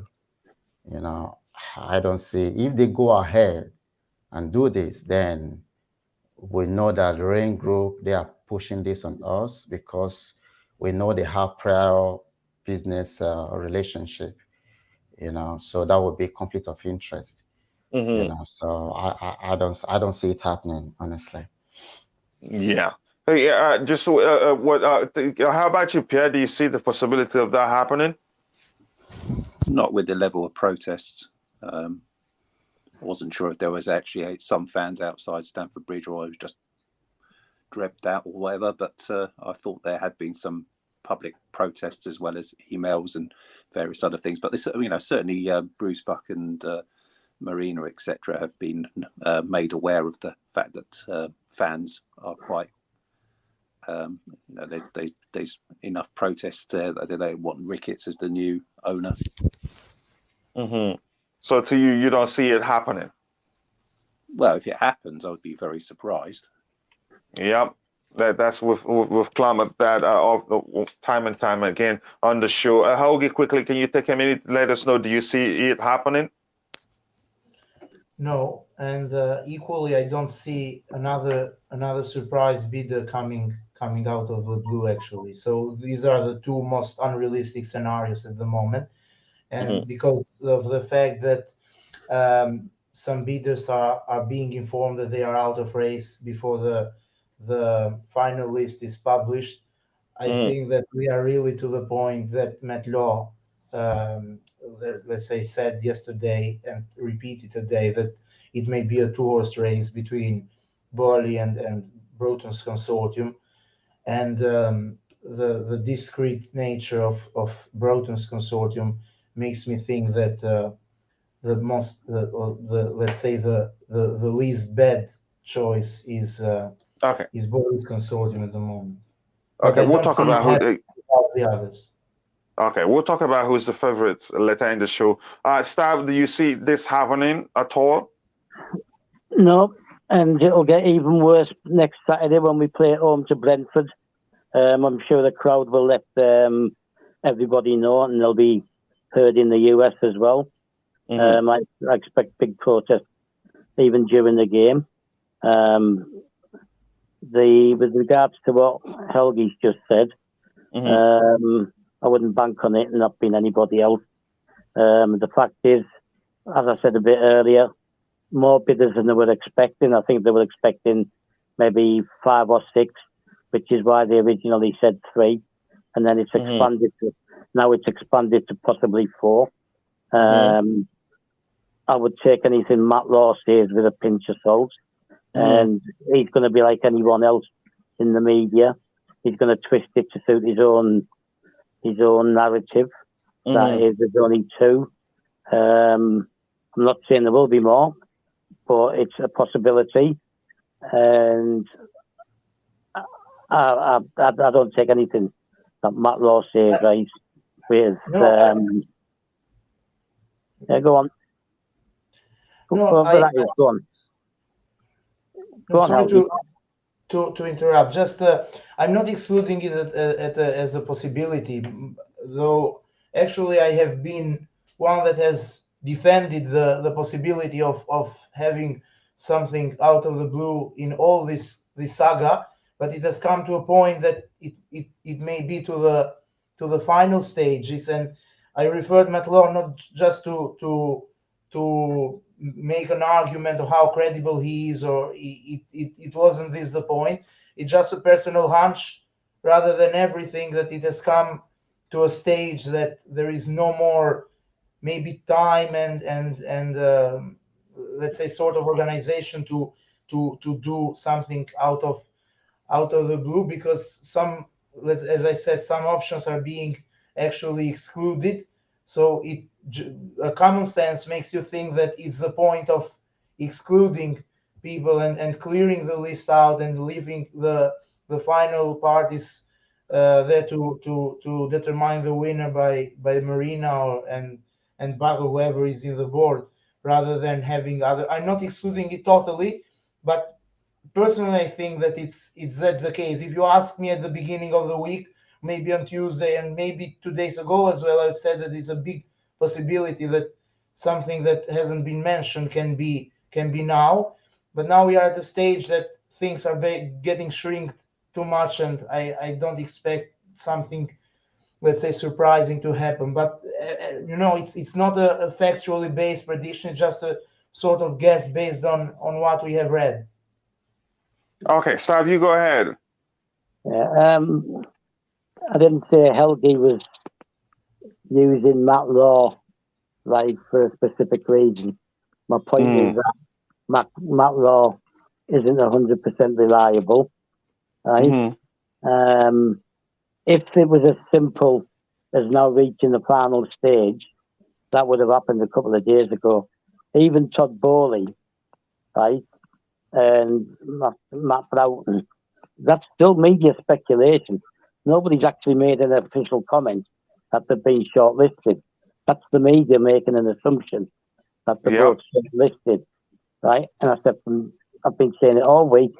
Until we hear anything official, right, coming from the Rain Group, or even Chelsea, once they've been given the final list, right, we can't take it as gospel, and we can't take it as a done deal or anything like that, right? We've known, at least since Sunday, that there are some who come in late, some that, and we've said this time and again, right, that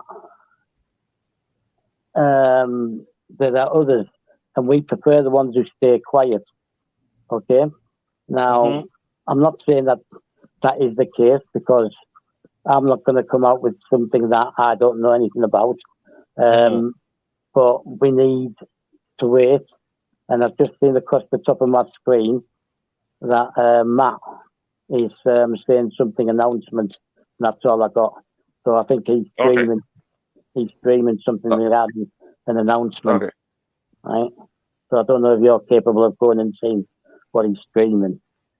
Yeah. But anyway, right, at the end of the day, we haven't heard the Jordanian the guy who's married to the Jordanian prince been dismissed and been out of it, right? So if he hasn't, there's a possibility that there's others involved who haven't been told one way or the other either.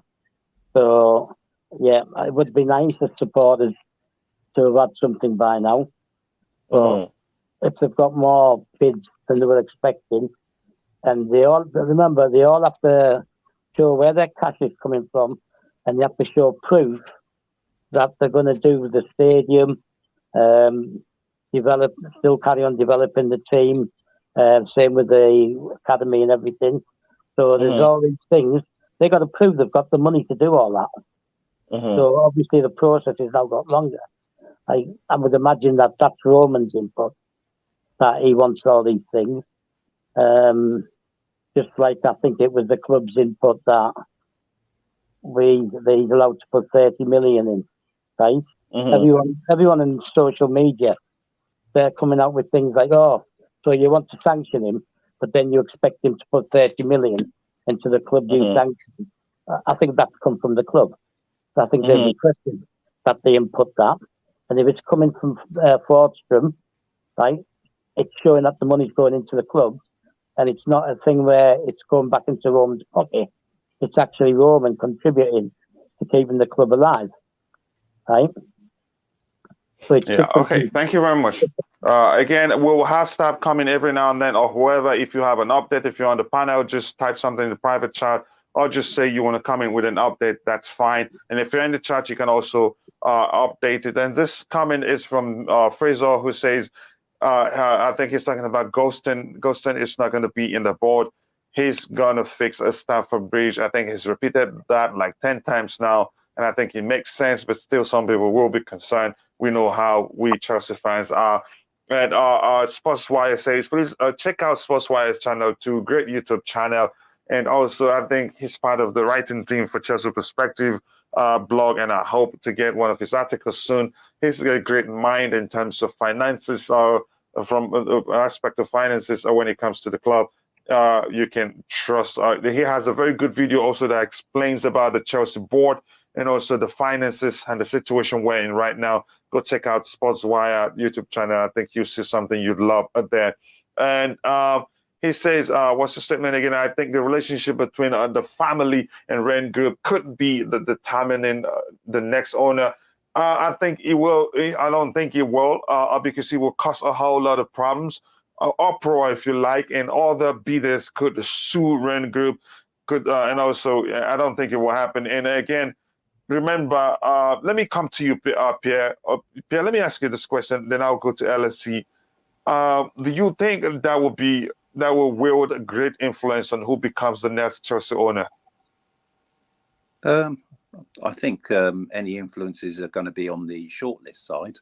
So if the Ricketts do make the shortlist, if they're one of the 3 or 4, then that might be down to some sort of there could be some influence there, or just that Rain, for whatever reason, sees them as preferred bidders. But the choice after that isn't with the Rain Group.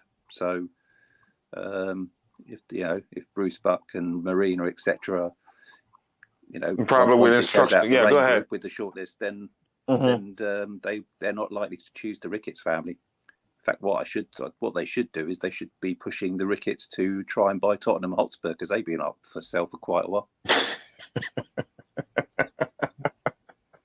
That is really hilarious. But again, thank you for explaining that their relationship. I think it ends with them just being a part of the short list, but the final say it has to be Marina, Bruce Buck, and also probably with instructions from Roman. So it's important for us, very important for us to understand that and not be, not fret too much. I think nothing in terms of them may imagine as the new Chelsea owners. I don't think they will. And like Pierre said before, he'd be surprised if that happens. I'd be surprised if that happens too. And except if there's something Roman knows that we don't know, but I don't think they have a chance. And I thank God the rumors say they don't have a chance. Let's see, what do you think? With regards to It says, I think the relationship between the family and Ren Group could be determining the next Chelsea owner.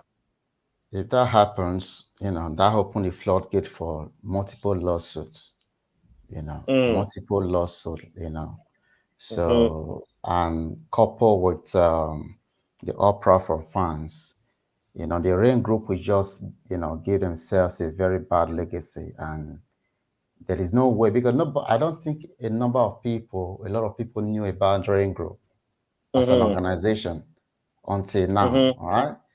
So they put themselves out there using Chelsea, as a global brand, and their image is out there now. So the world is watching.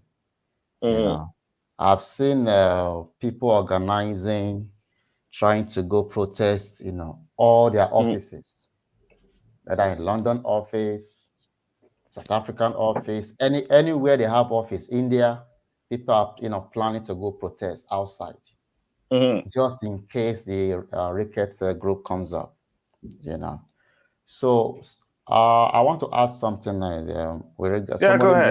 Somebody mentioned about protesting at Safford Bridge. Honestly, I know I want to protest as well. I want to protest as well. All right, but please, let's just allow this team to keep on winning. No destabilization, nothing. I don't want them thinking about anything else apart from winning. If at all we are going to go there on, during the Brentford game, we should do it very early in a way that is not going to affect the team. That would be my only concern there. In terms of the protest, fine. If it's going to happen, let it happen. But it should not affect the team. How you just quickly take just 1 minute, let us know if you're concerned about the protests. Is it an issue for you? Yeah, before that, something new, so of the last minutes. Chelsea Supporter Trust have released a statement regarding Chelsea Supporter Trust on Twitter have released a statement that they say that they have concerns about the ability of the Ricketts in terms of owning the club, which is let's say interpreted as another blow to their campaign. They say that they have met them earlier in the week, and now they haven't. The demands of them haven't been allayed by the Ricketts family. So this and they. Can you share the tweet with me? Can you share the tweet with me? But go ahead with your statement. Yeah. So this is what I had to say about the news. About the protests, I think that, first of all, I genuinely hope that the things won't get to that point, because it's not a fun thing to do.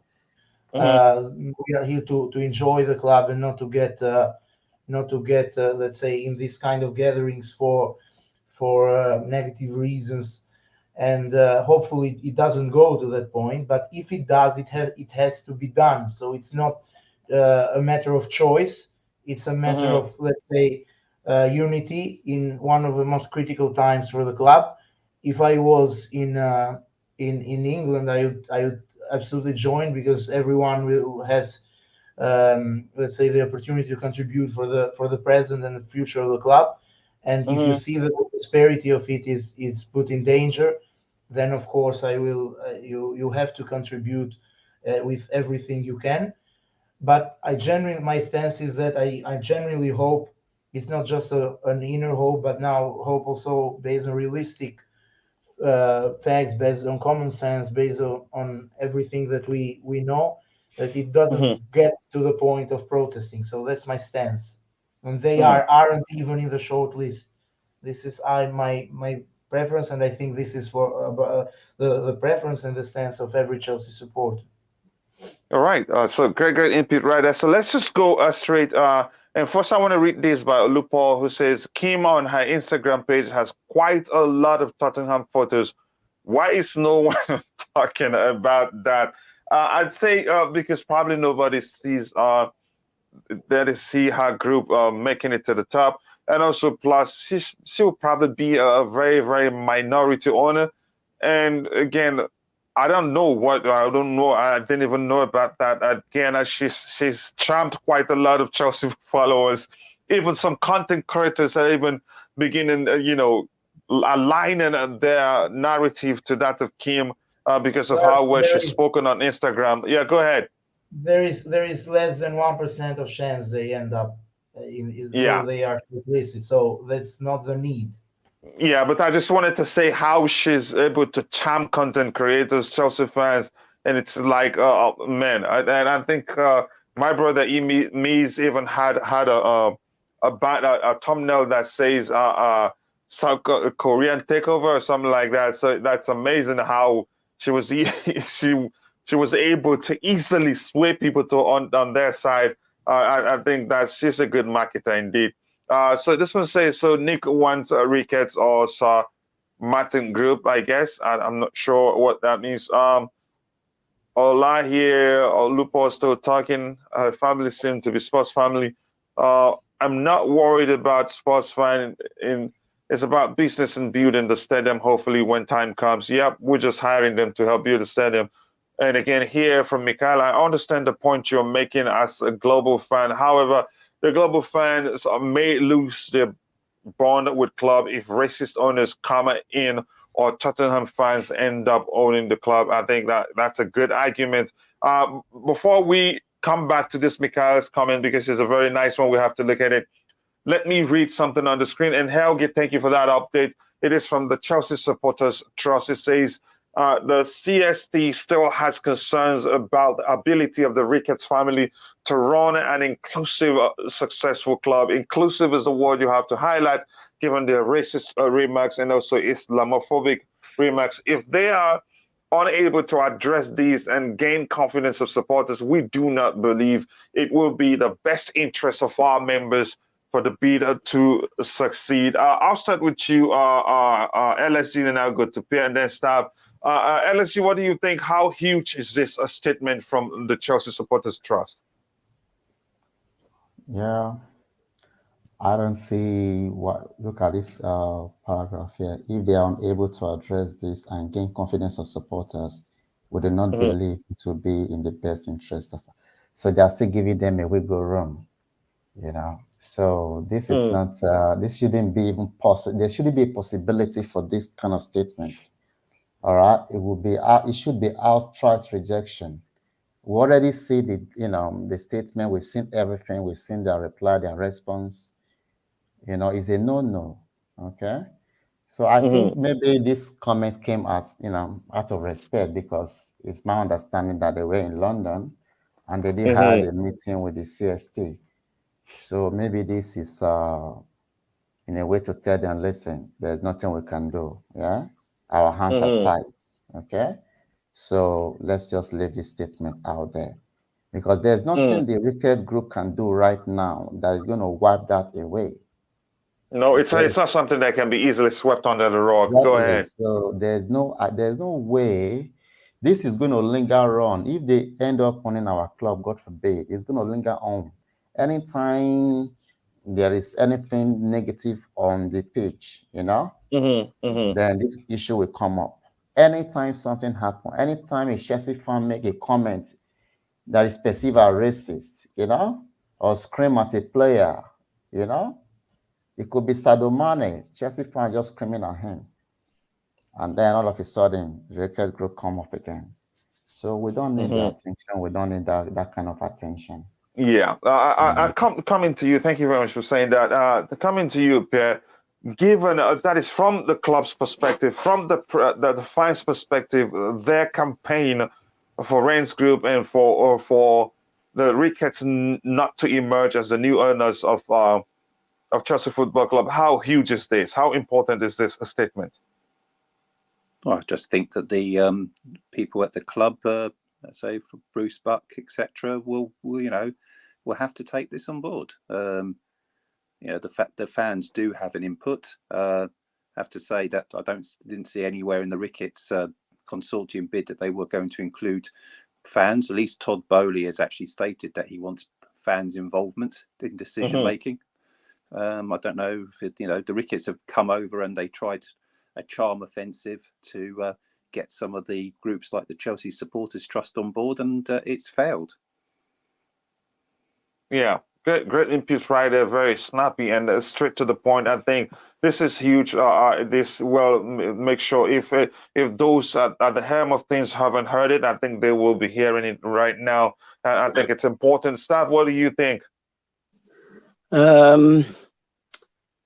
Yeah, any feedback from any supporters group is going to reach the club, right? And Definitely. even if they make the final cut-off of 3 or 4, whichever it is, then I can't see Marina or Bruce Buck or the Eugene Tenenbaum accepting them. And also, no, it's not going to happen anyway. I can't say if it happens. If it happens, I'd be very surprised. It's just been on Sky Sports again that the Ricketts group saying that they haven't been told one way or the other.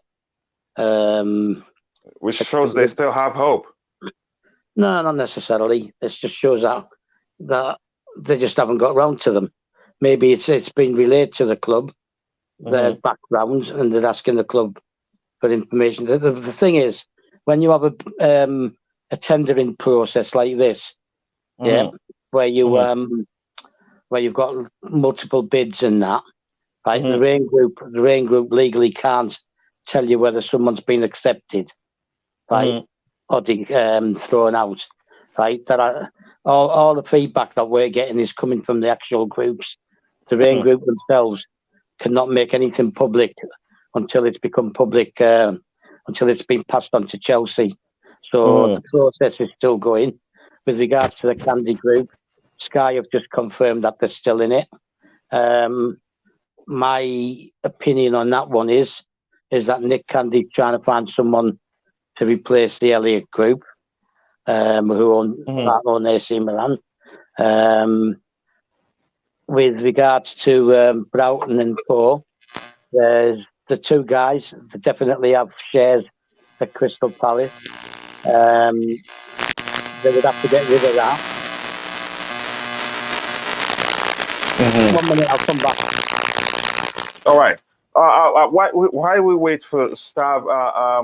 Let's start with this comment on the screen. I understand the point you're making as a global fan. However, the global fans may lose their bond with club if racist owners come in or Tottenham fans end up owning Chelsea Football. Stav, you were still talking. Go ahead.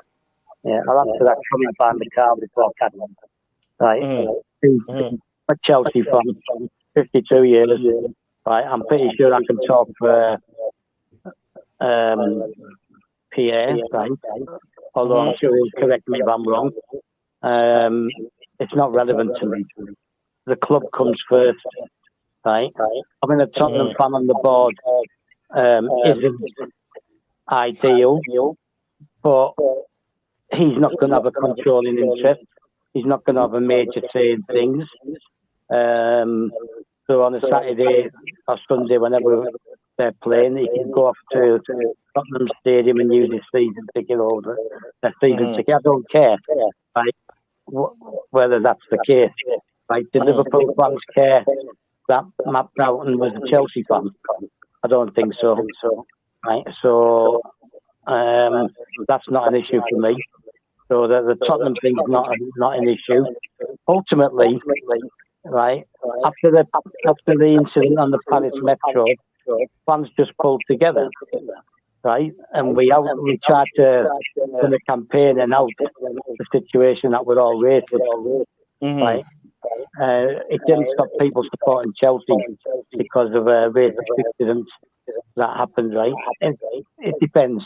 Yeah, it might be an issue for some worldwide fans. It might be an issue for some Muslim guys, even if they're in London, right? But it's not an issue that would affect our support levels, right? At the end of the day, when we build a new stadium, we have to fill it, right? Right now, there's a lot of people want season tickets and can't have them because we have to keep a certain percentage for match day tickets. So the support level in the stadium isn't going to change. the support level, going to the club shop, museum tours, all this kind of stuff. That's not going to change. So not an issue for me whether it's Tottenham or the Ricketts. And the Ricketts won't last long anyway. So even if they manage to sneak it in, right? They would want to sell it. Yeah. Okay, you're saying they won't even make it to the final stage. Yeah, okay. Nah, they're not going to make it to final stages. With regards to the Broughton-Sebastian one, yep, the two guys. There's a third guy, Ricketts something or other. He's US based. He's part owner of I think baseball or a football team, US football team. He's minor involvement as well. The two guys who own part of Palace, but they've also got the backing of I think it's Clearwater or something like that, a US finance company. So Stav, overall, to Mikhail's comment, you're saying that the affiliations of those guys are irrelevant at this point. Yeah, anyone, just because someone's a Tottenham fan doesn't matter. I mean, we don't know who the book supported, do we? Roman came in, CSK, Moscow fan, right? And what did we do? Instantly, we played CSK, right? In the Champions League. And Roman was twitching when Chelsea were getting either scoring or getting close to goals, right? So I don't care. I'm not bothered about somebody who might have a 5 to 10% share. Irrelevant. That's not going to stop me. Pierre, coming to you, that is with regards to the comment on the screen, how do you address that, the concern? I'm in agreement with Stav on that, because I was going to bring up Martin Broughton as well. I mean, there's no way that Goldstein is going to be the chairman of Chelsea, and yet a Chelsea fan was chairman for a set period of time at Liverpool Football Club. I mean, they chose him because of his expertise as a businessman. They didn't they didn't pick him. They weren't concerned too much that he's a lifelong Chelsea fan, season ticket holder, etc. He still got the Liverpool job, and he did a good job with Liverpool Football Club. I never saw any negative press about him being a Chelsea fan. Maybe they weren't so bothered because he was Chelsea. They would have had more issues if he was Manchester United. But obviously the hatred between Chelsea and Tottenham is greater than obviously the hatred between Liverpool and Chelsea. But no, I don't. If he comes on board, he will have a role. He might get a position on the board, but he won't have a major role in Chelsea Football Club. Yeah, but unfortunately, even with that understanding that he's going to have a major role, people will still be concerned due to how deep the hatred between the two club fans and the clubs themselves are. Coming, LSC, how do you address this concern from Mikhail that's on the screen? Yeah, just like is it Pierre? The rivalry between Chelsea and Tottenham is obviously greater. And if this guy was just some sort of lukewarm sports fan, I won't have any problem with it. Especially since he's dealing with the stadium redevelopment. I don't have much issue. But the guy is a radical sports fan. That's the problem. It's a radical sports fan. So that's why I have issues with it. So you are really one of those that's concerned. Yeah. Even though, with the Brighton Consortium, even though I don't really like the consortium, but the fact that they are Chelsea fans, I think Sepko is a Chelsea fan as well. So, and they are being backed by, is it IT Partners? That's where their funding is coming from. Am I right? I'm not sure. Anybody on the panel know? I think it's IT Partners run by some guy called, what's this guy's name again? Something Ricardo Santos Silva. Oh, the Portuguese. The Portuguese guy, yeah. He's the one backing Sir Broughton, right? No, he was the one that was Affel or whatever they call them, Affiliate or something like that. They're out. And he was independent. He was on his own, right? He wasn't coming Was as a he on his own? consultant. No, he was coming in. He was coming in with a group. Yeah, he was coming in with the Brighton group. No, he wasn't. No. Yeah. So who is the billionaire? How is the billionaire backing the Broughton group? The billionaires that back Martin Broughton and Sebastian Coe's bid are MBA co-owners of the Philadelphia 79ers, 76ers rather. Yeah, what's his name? What's the person's name? It's Josh Harris and David Pitzer. Oh yeah, those are the partners. Those are the partners for Crystal Palace. Yeah, they are. They have a minority Crystal Palace shareholder. Yeah, So their share is not enough.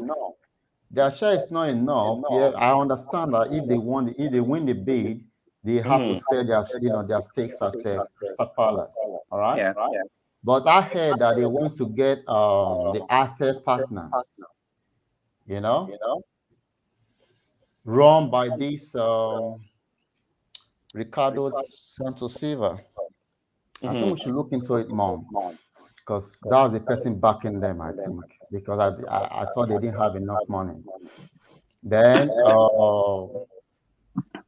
Ken Griffin is backing the Ricketts family. Can I come in here? Yeah, you can come in quickly. Okay, just 1 second, please. If you're in the chat, please don't forget to smash that like button to help or trigger the algorithm to push the stream to more people before we round up. Now we're looking at just for 39 more subscribers to get to 1,000 subscribers. Like I said before, we can do it today, but you can help by sharing the stream so that more people can join us. Let me breeze through the chats again so that I can get caught up. It says spot on, Mikhail, and also the price tag has become a problem, and Roman shouldn't have chosen the Rainer Group. He probably doesn't know that they had a business relationship with the Ricketts family before he did that. And we'll see if they will succumb to their relationship with those. I don't think it will happen, because they are at the forefront of the events at the moment. This is the world are watching them. The world is watching them. So if they do anything corny, it will not be good for them. And rest assured, even though it's done abroad, if they're from the United States, they will come back home and then face a serious scrutiny given their how they conduct themselves during the whole process.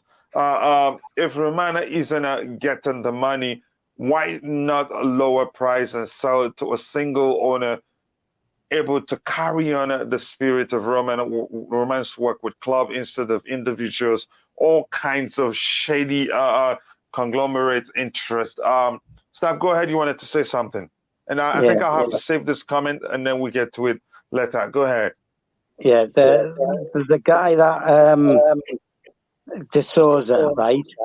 That is separate. He had his separate own bid. AFL or something like that they were called, right? And there was two or three other people involved as well, because he didn't have the money on his own, right? That's gone. Forget about them. They're gone, right? They were one of the first ones dismissed, right? Forget about them. They have no connection to Broughton and Co, right? With Co, he has his own marketing company, so he's going to be brought in for marketing purposes.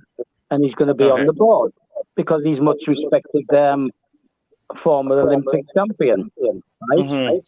The two guys that Pierre mentioned, they're involved, right? There's Vitek something or other.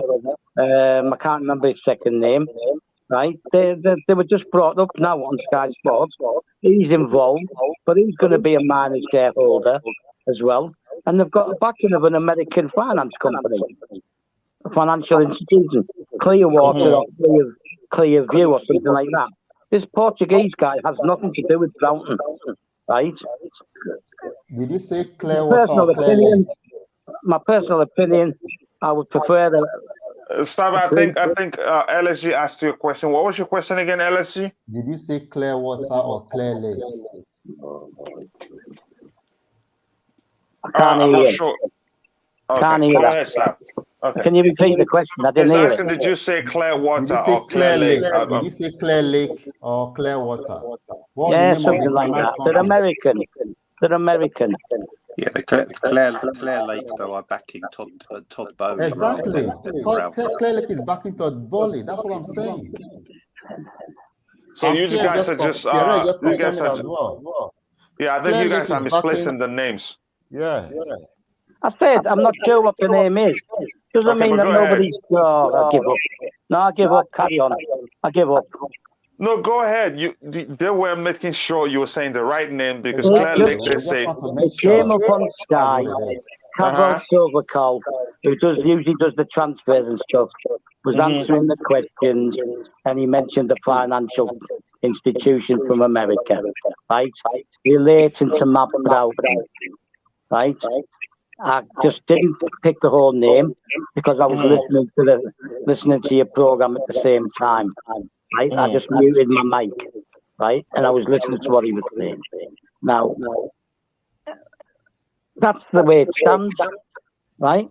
There's Broughton Co, the two American guys, Vitek, whatever his name is, an American Asian guy, right? And the finance company. And it's got nothing to do with the Portuguese guy. That was his own bid. Okay. Right? He was coming as an individual, you said? Yeah, and it's been dismissed. Afel or something like that they were called. All right. Thank you for bringing that up. Again, let's go through the chat again. Roman Abramovich should start the RAIN group. It wouldn't be good for us because the process will start from the bottom again, and that's not a good idea. How quickly do you think Roman should start the RAIN group? No, not at all. It's not the right solution. And also, I wanted to go through Mikhail's comment about lowering the price. All right, go ahead. Just take a minute and go. Just a minute. Yeah.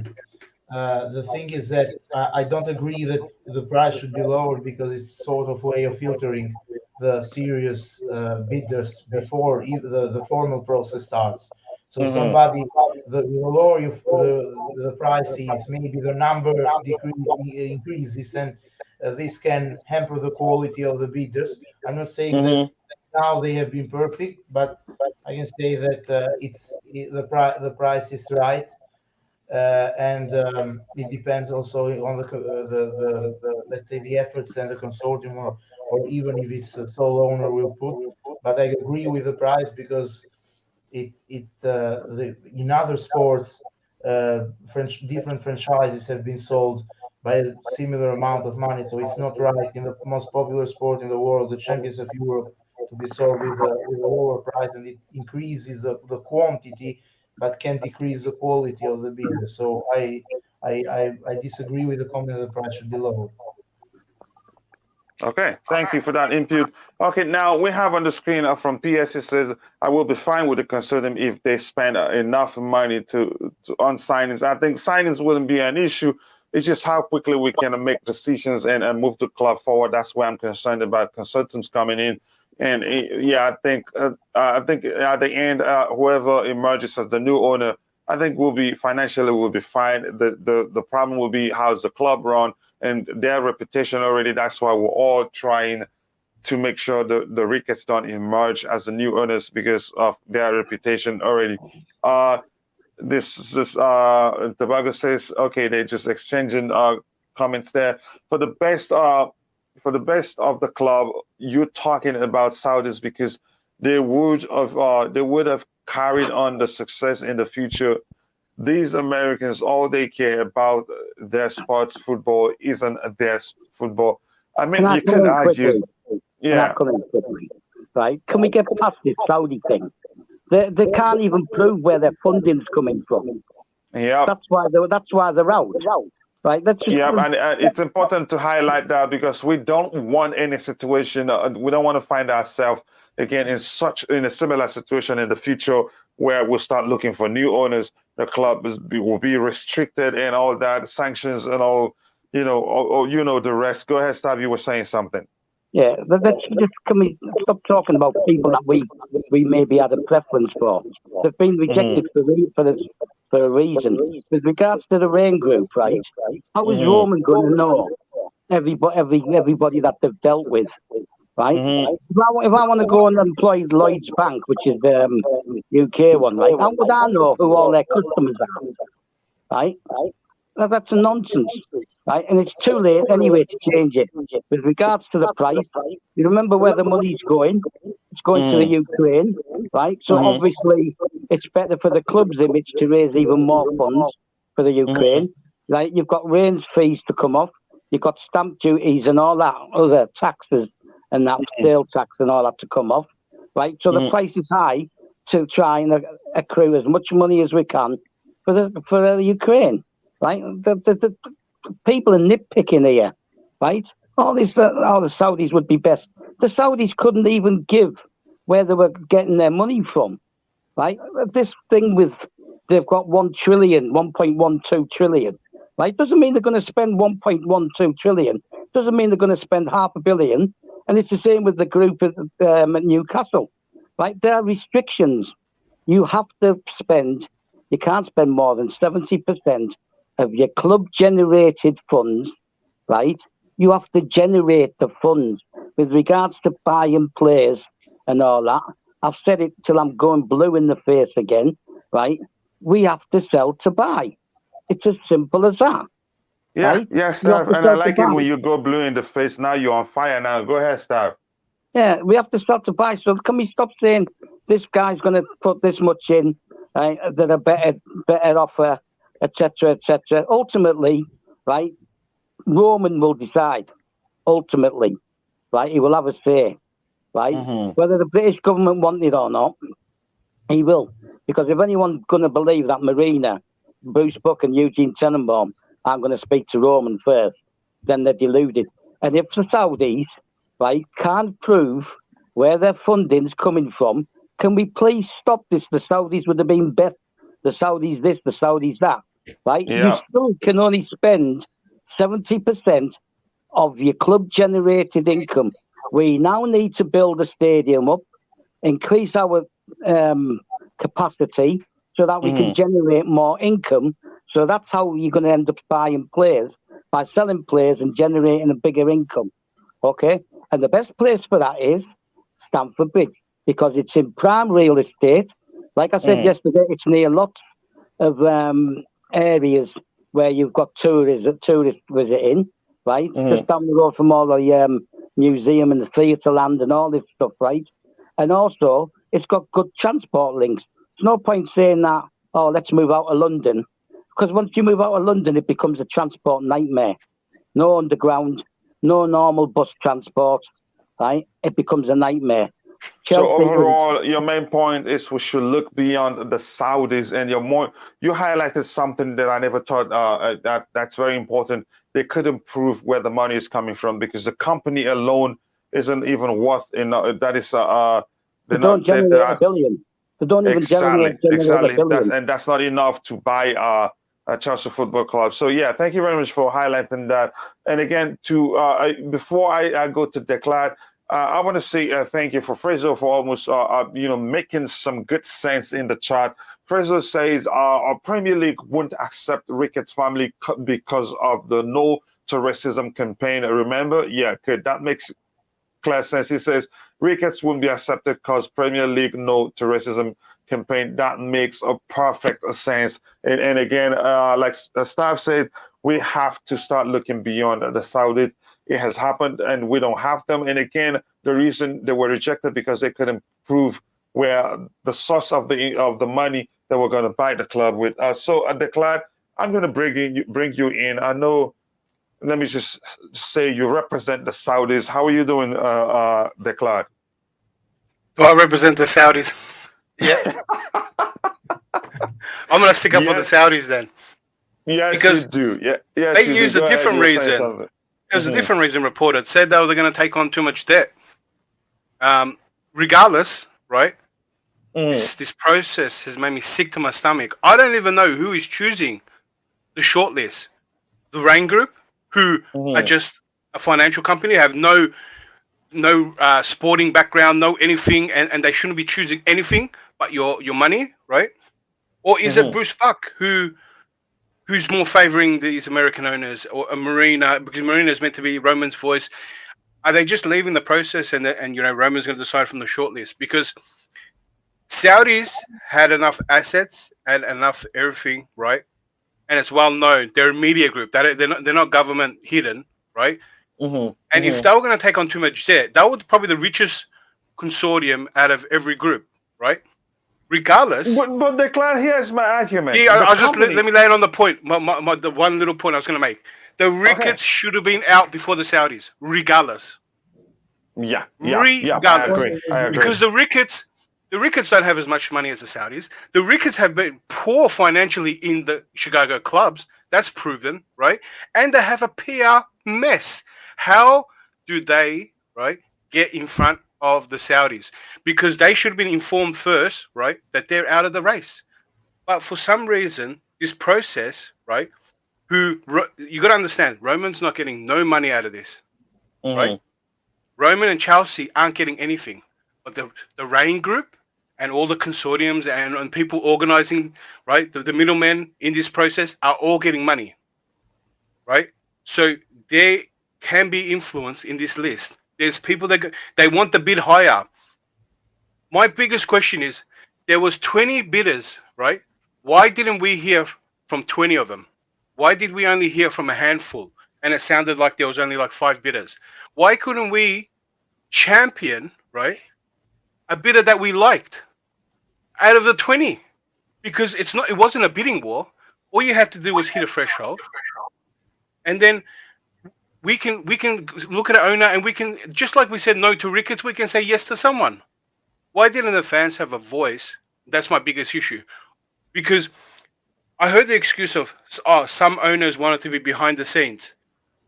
Who wanted to be behind the scenes? Look how much support. Everyone's picking Todd Boehly because it's like the lesser of two evils. Everyone, this whole thing is made out of Nick Candy, Saudis, right? Todd Boehly's group, and the Ricketts. But there's 20 people. I haven't heard from the others. I bet you if we got the 20 names, we could have probably found a couple more better than the choices we'll be giving here. And I don't understand how Americans have gone through so far, because when it comes to converting, because if you need sporting experience, because I heard the owner of Atalanta was in the race as well, in a consortium. Yeah, I heard that too. That guy trumps any American owner if his finances are there. And for me, it should be a package. It shouldn't be who bids the highest. It should be who's going to put the most money. If someone puts in 1 billion or 2 billion, and then he's showing proof that he's going to put $1 billion in the stadium, he's going to show, I want to put 100 mil straight away. I mean, the comedy thing about that is that Roman had to put in money as well. The same reason they sanctioned him. He's put in 30 mil from his private company, which is another ironic topic at the moment. But my biggest issue with is the process happening. I don't understand why we don't hear from the other bidders, and why the Ricketts have made it past the Saudis and made it past some other people too. No, how are we sure? But let me ask this: how are we sure? Are they? Do you think they're still part of the process? Well, it's the elimination. So the Saudis got news that they're not in it, right? And they've come out, and the Ricketts should have been informed as well if they're not haven't made it. Maybe they haven't spoken with them yet. Maybe it's not their turn yet, because. So yeah, you bring a good point. There is a chance that they're going to hold off till the actual shortlist comes out. Yep. There's a chance to that. But I'm going to ask you this question. I wanted to ask you about the Saudis. You're saying they're probably the richest of all the other guys, right? Yeah. And they are fronting their group with the name Saudi Media Group. And the group itself, I think, is not or the individual itself is not worth that much money. I've heard around 1 billion. So they turn over 1 billion. Okay, but if you're talking about the whole family, yes, $1 trillion plus. No. The group, the company, Saudi Media Group, have for the last 3 years have been turning over 1 billion a year. So before 3 years, okay. they reported a loss, but they're showing growth from year to year, making $1 billion a year, and they expect 8% next year extra. So they're a real strong company, turning over $1 billion a year. Plus, they had more people behind them. Okay, for you with this whole information, so I'm not wrong to have called you the Saudi representative. So I'll be the Saudi representative. So Declan, quickly, I'll let you go, Stab. Declan, are you not concerned that the fact that one of the reasons why they were rejected is the fact that they were not able to explain the source of their money, of how they're going to buy the club? I got to be honest, I didn't hear that one. I heard it was the reason that they said they was going to take up too much debt. But having said that, exactly. it hasn't been clear. The reasons haven't been clear to me. The process hasn't been clear because what is the criteria?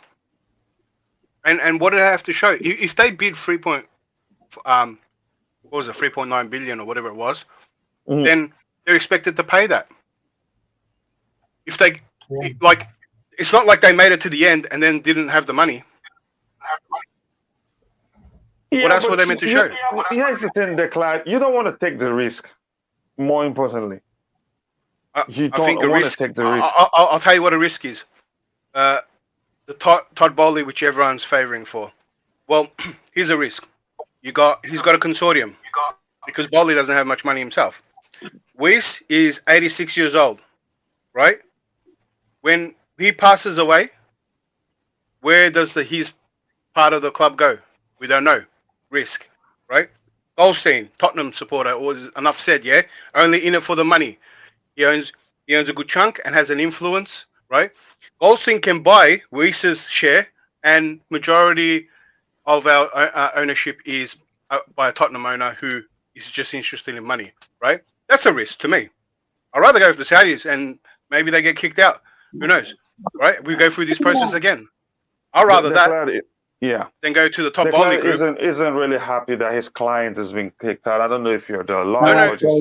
Coach, I think there is someone... Come in, Stav. Just let him finish, and I'll read a few comments, and I'll let you go, Stav. Sorry, I'll let you come in. Go ahead. Even if the Saudis didn't get in, because we weren't given too many options, I feel, right, because there was 20 bidders, right, or 20 submissions, and we only got the 5 or 6, right?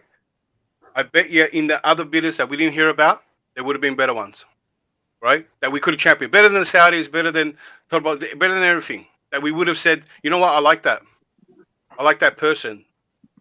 You know, it could have been fronted by John Terrier with someone, you know, like how he already did, maybe a bigger backing.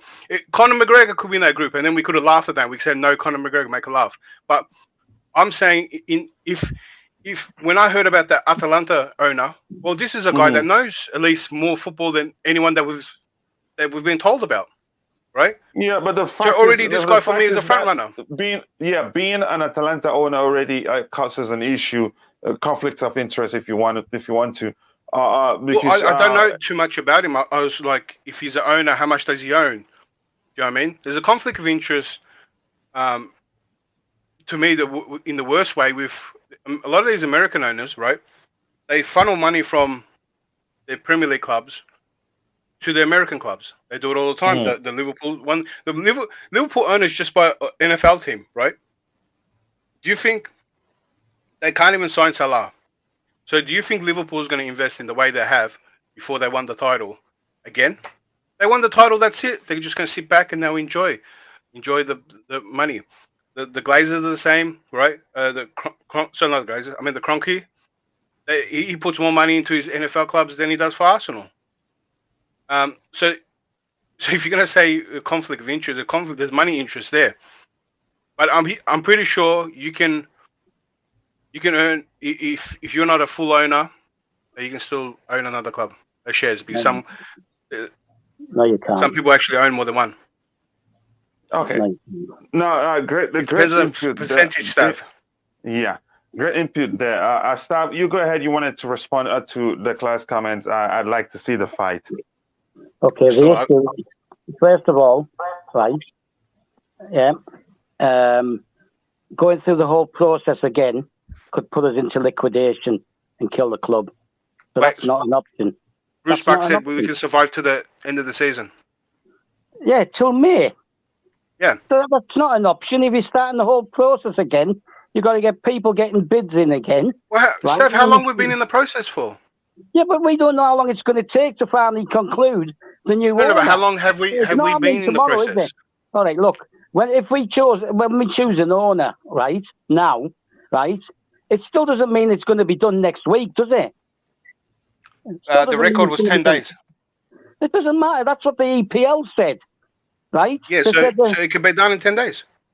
not if there's too much background with the potential new owner, right? What do you think they're doing now, Stav? Surely after they find the bidder, the winning bidder, it can't take that long. After doing all those checks and backgrounds and everyone have to prove everything. The work is already being done. Are you finished now? Can I just speak got now? started. Well, can I speak now? Right? We can't stand the process again, right? Nobody knows how many people bid. Again, ignore media speculation. They can say it's 20, doesn't mean there is 20, right? Okay, so let's forget about the media as well. With regards to the Atlanta bloke, right, two of the people involved in the Broughton Coe, right, are minor shareholders in the Crystal Palace. They've got 18% between the two of them. And it's an issue. It's an issue, right? You cannot own two clubs that are in the same competition, right? Or that can end up in the same UEFA competition. So that becomes an issue with UEFA as well. You cannot own two clubs, right, that can end up in the same competition. Man City have got a minor share in, I think, Getafe in Spain, and they're in the second division, and that's the only reason they're allowed to have that share, right? It's the same with Red Bull, right, with Leipzig and the Austrian one, right? Well, both in the Champions League. Yeah, but he's not. The thing is, the major shareholder, the controlling interest, right, is the fans. That's the way it is in Germany, right? And it is a very minor. They're a sponsor as well, right? They're sponsored, just like Etihad has sponsored a Man City, just like 3 were sponsored at Chelsea, right? So that is a separate issue, right? And if the Salzburg can get into the Champions League, then there will be an issue, right? So there's only Salzburg was in the Champions League. Yeah, this year, the first time ever. The first time ever. They're the only Austrian team to make the Champions League group stage. The only one ever. Yeah, right? So was Leipzig. So they both were in the Champions League. But it's the first time ever that an Austrian team has got into it, and it wasn't That's an a hole issue. in your foot.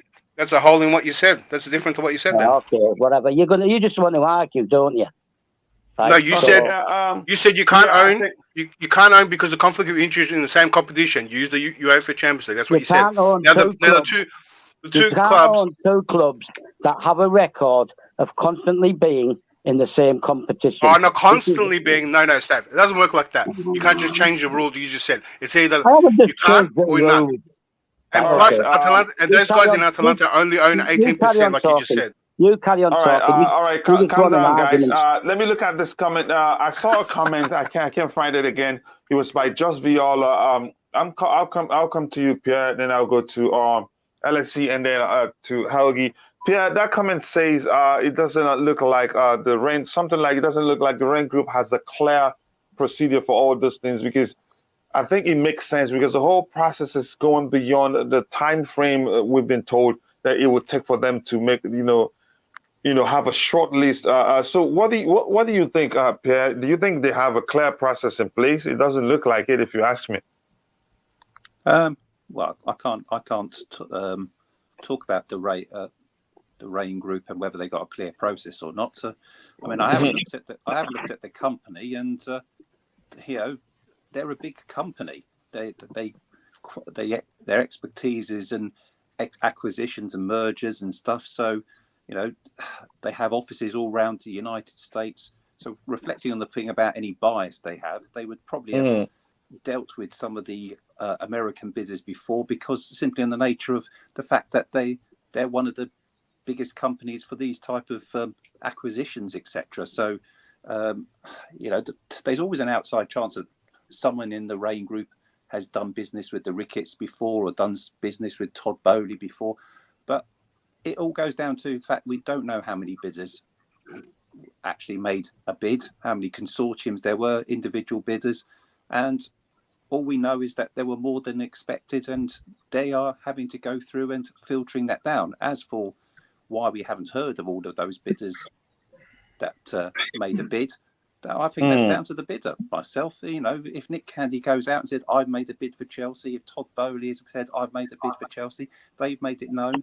Other people probably just want to keep it quiet and put their bid in and not actually make themselves known. And to be honest, if that's the case and we didn't hear about them, that's partly their fault, as far as I'm concerned. If they were a better bid, potentially, but we didn't hear about it, but their plans would have still been submitted to the Rain Group, and if their plans were suitable, then they could be considered. As for the Saudi Media Group, I think there's a number of reasons why they weren't potentially selected, regardless of whether, that we've talked about the funds.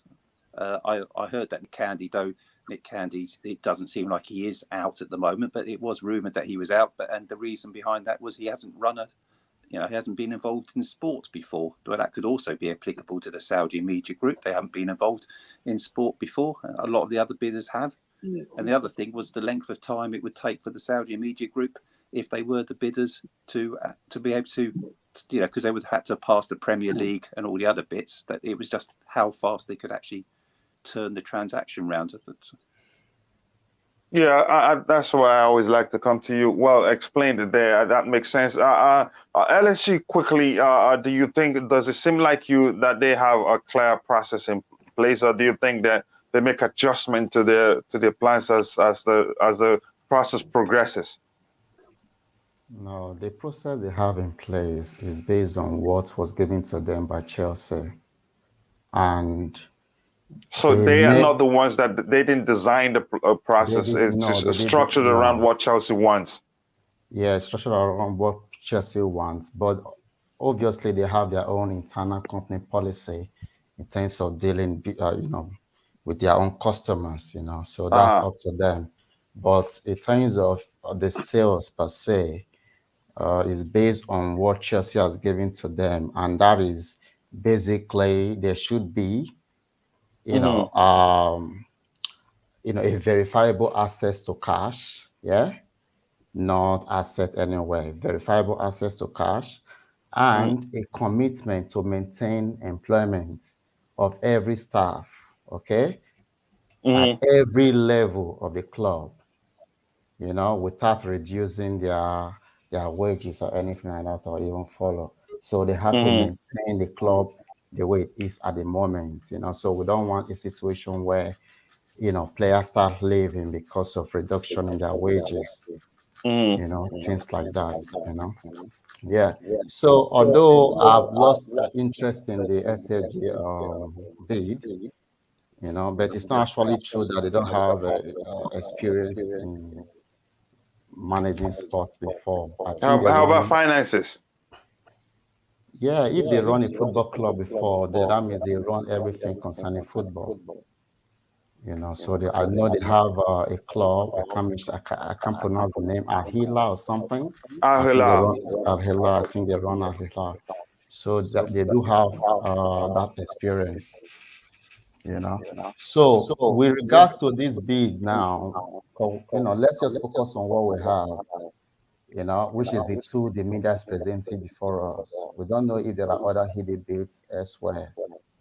But with the two bids before us today, despite my reservations for the Americans and even the Jonathan Goldstein, that is a Tottenham supporter, I will want their bid to go through, because the other bid, honestly, I don't see them meeting that financial requirement.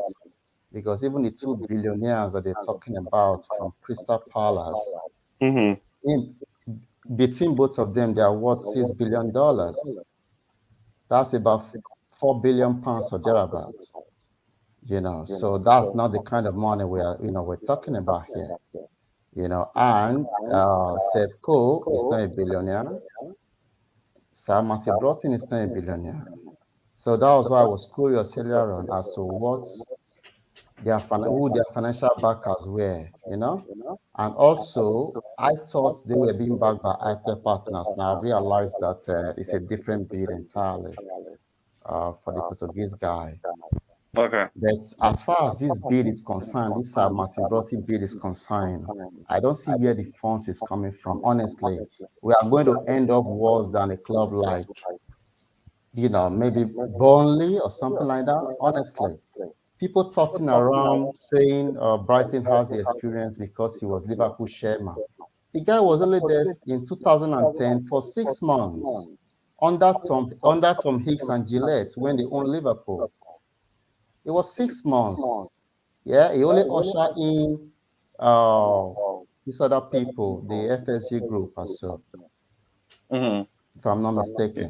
So that was his role there. So I don't see anything that represents a genuine, concrete, you know, experience in running a football club or a sports team compared to someone like Todd Boehly. You know, and that guy has a lot of backers and the fund is there.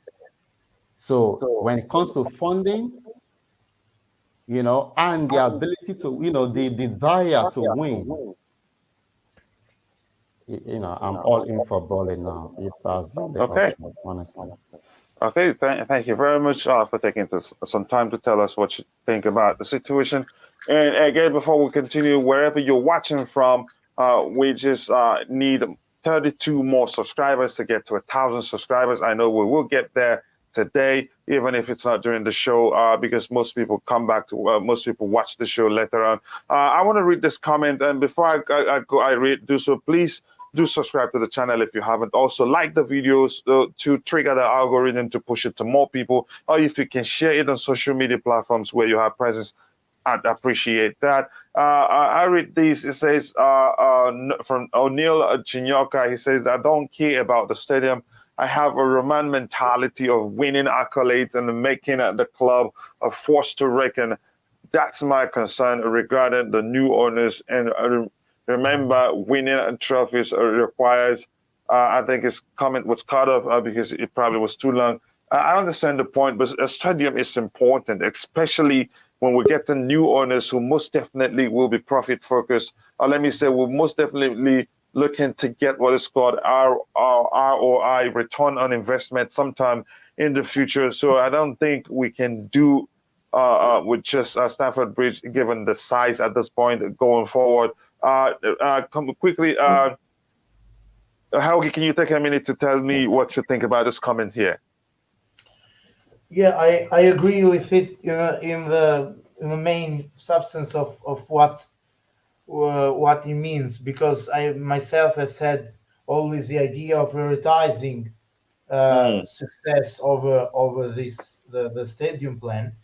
But there is the good aspect in this discussion is that it can be found a middle way, and the middle way has to do with the fact that we can act in a similar way. Let's say if so let's say, the similar way that City did in when the Arabs took them over, but of course fundings won't be the same. But my point is about the timing, so not dividing the stadium plans from the from investing in the team, and this can be done by investing now, making sure the contracts are renewed, including Thomas Tuchel and Rudiger, which would I'm sure would win club fans' hearts immediately if the new owners do these things first.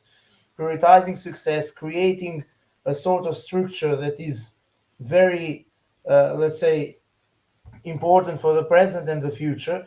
And when the team has this kind of sustainability, then you can proceed with the stadium plans in 3, 4, or 5 years. So for me, it's not an immediate demand. And now we have to focus on building what we have on the pitch, because it's a pity to neglect that at the moment when I think that we just need a sort of balance in the team, to compete sustainably against Man City and Liverpool. So my point is that it should be done, but it can wait, and maybe in 4 or 5 years we can proceed with the stadium plans and now focus on improving the team on the pitch. Okay. So, Pierre, I know you heard Helgi's comment. Can we wait in terms of building stadium, most especially when we're changing the ownership, the club changes ownership, and these guys coming in most definitely will be profit focused. If not now, maybe later in the future. How important is the stadium to that, to owners that are profit focused? Well, the stadium is important, but it's not going to be anyone who comes in is not going to be able to do much with the stadium straight away anyway, because the planning permission, as far as I understand, ran out in 2021, so they would have to reapply for planning permission anyway. Oh, I see. I see. So they have to go ahead. You were saying something. When you got the permission, I mean, it was a long and lengthy process. The stadium, well, Stamford Bridge is just inside Fulham. The borough of Fulham, and Hammersmith and Fulham is the actual borough. So if you're actually heading towards Stamford Bridge, you actually pass a sign saying "Welcome to Fulham," and that's where the stadium is. On the other side of the sign, that's Chelsea. So on the rail tracks and where the cemetery is at the back of the East Stand, you've got Brompton Cemetery. That's in the borough of Kensington and Chelsea, and there are some houses there. You had some people in the houses complaining about whether the building of the new stand would affect the light in their window. You get all the issues with any planning permission about residents saying, will my quality of life be ruined by the fact that the stadium may block out some light? And then there was bits and pieces. Well, there'll be some compensation for the club if that happened. And, so all of that was, Hammersmith and Fulham were very eager to pass the planning permissions because they're very keen on Chelsea staying at Stamford Bridge. So they approved it. They had to consult with the neighbouring borough, Kensington and Chelsea. And all of that takes a bit of time. Everything has to be rubber stamped, and then the planning permission was granted. With the plans from the architect, I can imagine that the new people bringing in will not follow the same designs. The only consortium that were talking to the original architects for that particular planning permission with the Ricketts consortium. I would imagine that Todd Boehly and Martin Broughton would have their own designs and bring in their own architects for the development of Stamford Bridge. And of course, as soon as you bring in new plans, those plans have to be seen. So it wouldn't be done straight away. We already know that Todd Boehly favours redevelopment in stages. I don't know what the Broughton consortium do. I certainly know that some of the other consortiums wanted Chelsea to move out to Wembley in a similar fashion to Tottenham Hotspur for up to about 5 years and completely to redevelop the ground. Whereas I know Todd Boehly wants to do it probably one stand at a time, so to minimise the amount of times that Chelsea actually, preferably, hopefully not move at all. Is I think his viewpoint that they can actually play with maybe 3 stands, one being currently built, which is basically what was happening when Ken Bates was there. We were doing 1 stand at a time.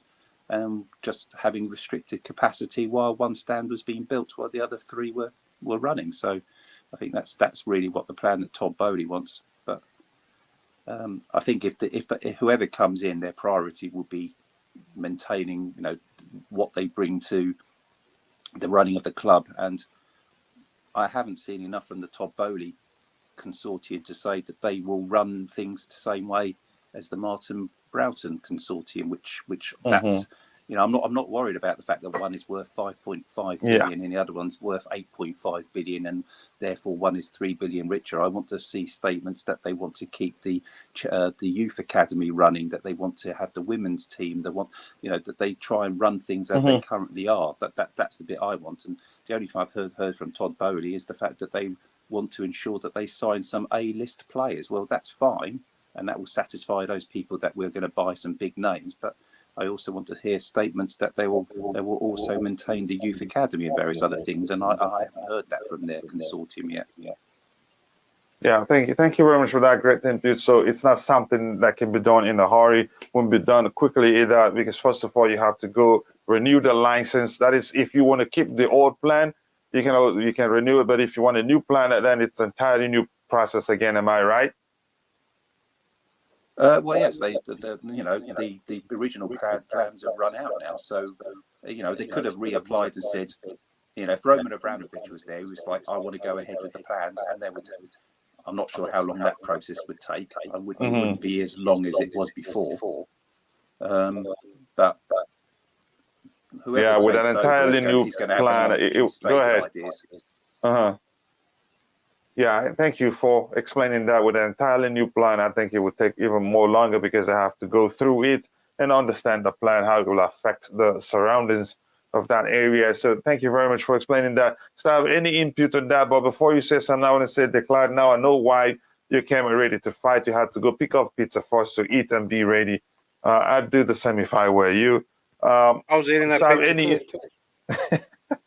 any input regarding the stadium?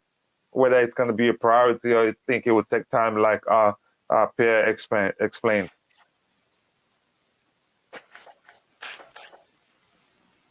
Did we lose Stav?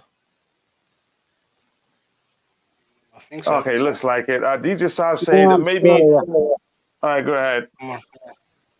First of all, I believe that it's now Fulham and Chelsea, not Fulham, Hammersmith and Chelsea. I believe it's been rezoned by the Tory government to make it easier for them to win the seat. That's what I read the other day. Secondly, it doesn't have to be straight away, but it can't be in 5, 6, 7 years' time because we need to up that capacity for income. Right? There's a possibility that Broughton, with Seb Coe involved, have already looked into doing the stadium and having a structure and plans. They've got the money to spend on plans in advance. So whatever happens, it's going to take 2 to 3 years and means moving to another stadium. We've got Twickenham is close by, but that's too into rugby. So Twickenham was considered before, and that's rugby orientated. So you're talking Wembley, same as Tottenham, right? So the stadium, right, has to be done, and it can't be done in X amount of years, like 6, 7, 8. Right, that's why Roman included it in the bidding process. Right, now just quickly go back to the bidding process.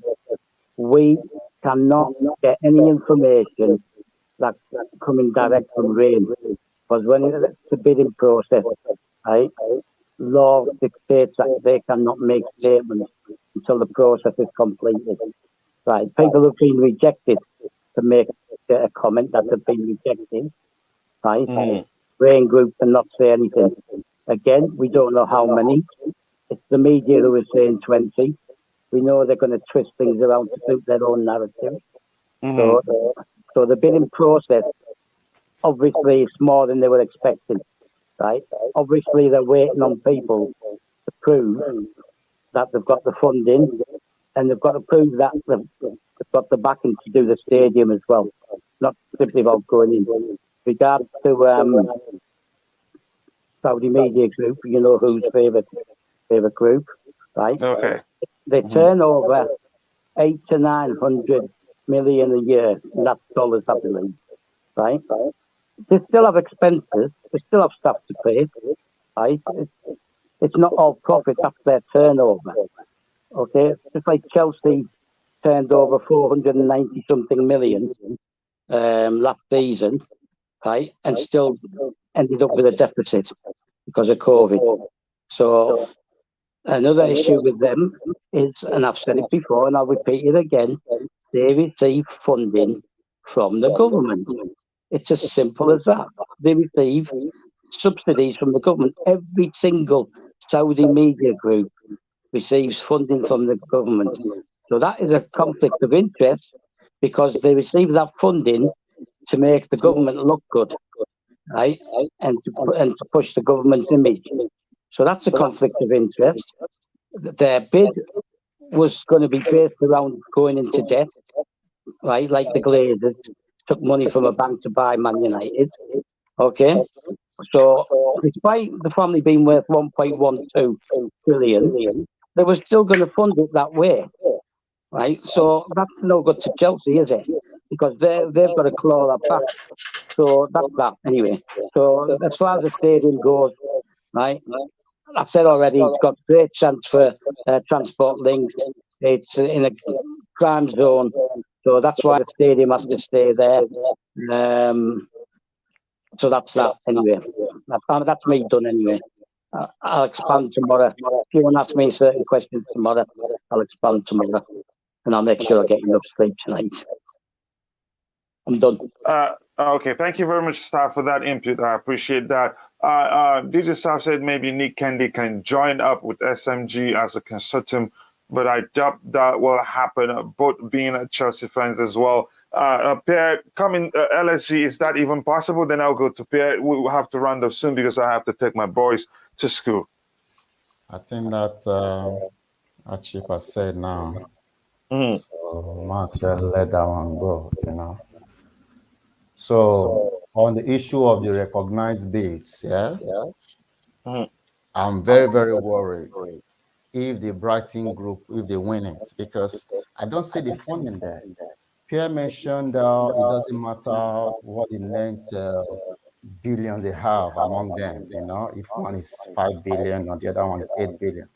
Actually, it does matter because this is Chelsea Football Club right now that is debt-free. We just have an owner that wiped out 1.5 billion pounds, you know? So we don't need another owner that is going to put us into debt. Just imagine, you know, someone coming in and putting us into debt straight away. It doesn't make sense. The Todd Boehly Group, they have $60 billion backing them. Todd Boehly on his own is worth about $4.something billion on his own, you know? And since the Swiss guy is worth about 5 billion as well. So we have, the money is here, you know? So let's not start getting sentimental because probably, you know, these guys are English guys, so we have to put them in. Honestly, we don't need to do that. We don't need to do that at all, you know? I don't see where the funding is coming from them. It's just going to be politics, blah, blah, blah, Lord this, this, whatever. So that's exactly what it is. You took the club away from a Russian Jew and you give it to an Englishman. That is what it is. That's how I see this bid here. Yeah. That's how I see this bid. This is a Tory bid. Yeah. Okay. Now, coming to you, Pierre, is this even possible? Yeah, I know you see the comment on the screen. Is it even possible? Well, not as a new consortium. You know, they can't just join up because that would then be a new bid. But SMG have already said that they're not shortlisted. But if someone wanted them to come in later on, you know, they're willing to join up with someone. You know, so the two people who are shortlisted, they're and whoever wins, SMG would say we would like to come on board if you're interested. So that would be additional backing. That is after the process is complete. Yeah, once the process is complete, Nick Candy could do the same with his consortium. He could decide to join up, though. He wouldn't want to join up with the one with the Spurs fan because he didn't want to join that consortium in the first place. They could announce it before it happens, yeah? Well, they could do that. You know, the two names, if it is two names, if it's more than two names, the shortlist candidates, SMG could say we're willing to work with any of your consortiums, and you know, you've got to sort of say to them, would they be mad to say no thanks, we're not interested at all, if they have got as much money as people are saying that they can provide extra backing? You know, they are willing to join in with the winning consortium. They've made that known in their statements that they would like to join in if they are welcome. Yep. So that means that, you know, the Martin Broughton Consortium, as I say, they have got that Clear Lake backing, the Todd Boehly one, £60 billion, assets or so with this Clear Lake. But obviously, the names that we hear are the Swiss, Weiss, and we hear Todd Boehly, and their combined worth is 8.5 roughly billion, which compared to the Martin Broughton. But it's nothing to do with sentimental. If it turns out the Martin Broughton Group is the better option because they've got better plans and that they're going to bring more to the club. For the sake of 3 billion, if they need to get further backers like SMG on board, I would then prefer to Martin Broughton. Nothing to do with sentimental. They don't have the money, bro. They don't have the money. Sorry, but I've worked in You the can business only a long make time. a promise as much as you want, but you don't have the funds to let him back it finish. up. Let him finish, LSG. Let him finish, please. Sorry, but the way you come aboard about sentimental and stuff like that. You don't bring a business argument at all to it. I mean, I'm talking about preference of what they will do good to the club. All you're saying is, they're going to make the club, bankrupt or something like that. Were you supporting Chelsea? I mean, I know you go back to Vialli and stuff, but were you supporting them with Ken Bates? He didn't have the money, yet he managed to build the whole Chelsea complex. What are you talking about, man? Ken Bates when was Vialli in there? Was he not under Ken Bates? What are you talking about? I said exactly. All right, let's not make this a fight. Yeah, this is the argument here. Anytime you try to raise something up, someone is going to try to tell you they are proper chairs. That's the argument. That's the angle you are going to, man. I'm not going. That's all right, I think that's the angle you're taking. Killer. I do not accept that. Yeah. That's the angle you're going to. I just second. put to you that these guys don't have the money. No matter what their plans are, they don't have the funds to back it up. All right, understood. I understand the argument. Hold on, guys. Calm down, guys. I understand the argument from everybody. Pierre, are you done, or you want to add something else? Well, I was talking, and then you jumped in. I make a reference that obviously Vialli was in the Ken Bates thing. I didn't say anything. You're the one who goes on about sentimental and things and making accusations. I didn't make anything against you at all on that. Tried to do a rational thing, and you just try and do things. When I mentioned about Nick Candy the other day and the fact that okay, you're in the UK, but you've never heard of him. Well, I'm a bit surprised by that, but he's a well-known person as far as I'm concerned. Maybe you just don't follow business. No. All right, great input right there from everybody. I mean, we don't all have to agree that there's no possibility that will never be possible. Declared, are you still there? What do you think about the possibility of what's on the screen? Well, the Pierre summed it up because the SMG group did, when someone asked them in their Twitter, they did say they're willing to join up. Where I see they can give any of the shortlists an advantage, they can join them after someone wins. But like, if, for example, if it is Nick Candy and he says, and the Saudis say, well, if Nick Candy wins, we're going to join up with him, and that would be a massive plus into the race of the winner, even if it's not done, even just an announcement. Give a big push. But going to the point of what you guys were arguing about, I mean, Todd Boehly, I mean, he doesn't have the money. A lot of these people don't have the money, and the biggest problem I see in who's buying Chelsea is they're all taking a massive debt. They're all taking a massive loan, and they're going to put that debt on Chelsea. Anyone that says they're going to build a stadium is going to put that debt on Chelsea. And they're going to put it on the Chelsea name because there's zero debt there. That's why everyone loves it. Everyone's licking their lips because there's zero debt at Chelsea, and they can put a lot of loans onto the Chelsea name. And that's how they're going to do it. No one is paying 2 to 3 billion plus another billion, 4 billion, and then expected to just keep spending as a club and run the club and just, casually go along and normally after 4 billion. There is no one in their right mind that's going to throw 4 billion. And I thought the closest chance of that was someone like crazy, like Saudis who weren't there for the profit, or some other groups that weren't there, or some groups that were going to pump a lot of money in, try to increase the income of the club, and then maybe work it from there. But regardless of that, at the start it's going to look good. But once the interest of the loans start kicking in, we're going to be a club that is going to start using the stadium excuse that happened to Arsenal and some other clubs. and we're not going to have nothing. They're going to say we don't have no money because we're paying for a stadium and we're paying for a whole bunch of debts. And like the Glazers example, Glazers didn't put a cent in. They took out loans, put it in the Man United name, and now they own one of the biggest sports franchises and never put a cent in. And Man United paid their own loan. Yeah. Can you figure that crazy? That example has all these wolves circling Chelsea, and that's why they're here, and that's why I want to see more of the choice lists. That's why I'd rather be a fan-run club. That's how crazy this is, and that's why it makes me sick. Yeah, it makes all of us sick. And Stab, quickly, do you have any final comment? Because I am late already, but I want to read this. Arsenal built a stadium and sold their soul. Chelsea FC heading down some path by looks of this arena bidding structure to find the highest bidder. What do you think, Stab? With that one, let's round off with that one, please. No, Arsenal didn't sell their soul, right? They just don't want to spend money on the team. They spend money on the team. And it's not about selling their soul. They just don't want to invest enough. That stadium's been there nearly 20 years, right? So they've had enough time to sort that out. With regards to LMG or whatever his name is, I forget what his name is, right? No sentiment, right? Me, I'm a British citizen. I was born in the UK, and I have no sentiment towards the English, right?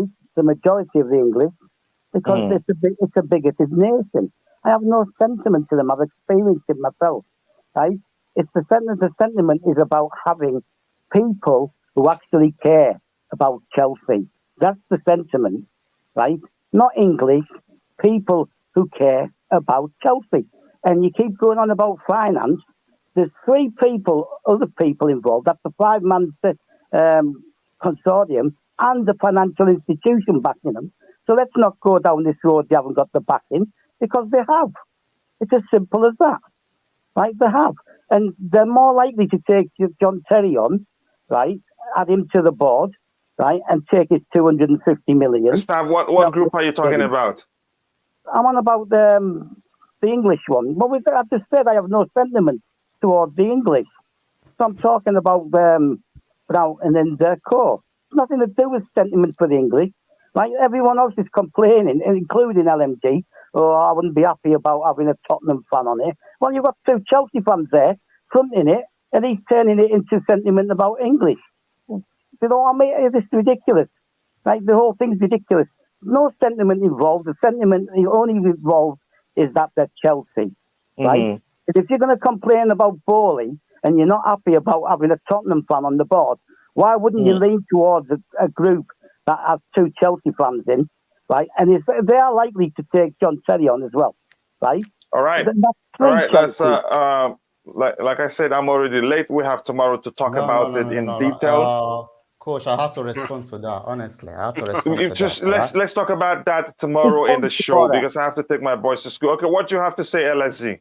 Yeah, because my reason for saying that this particular team right now, this particular consortium, show me the money, show me the finance. I have to keep on going on about the finance. You mentioned that there was a financial institution backing them up. Apart from this particular billionaires that I made mention of, you said they had another financial institution backing them up.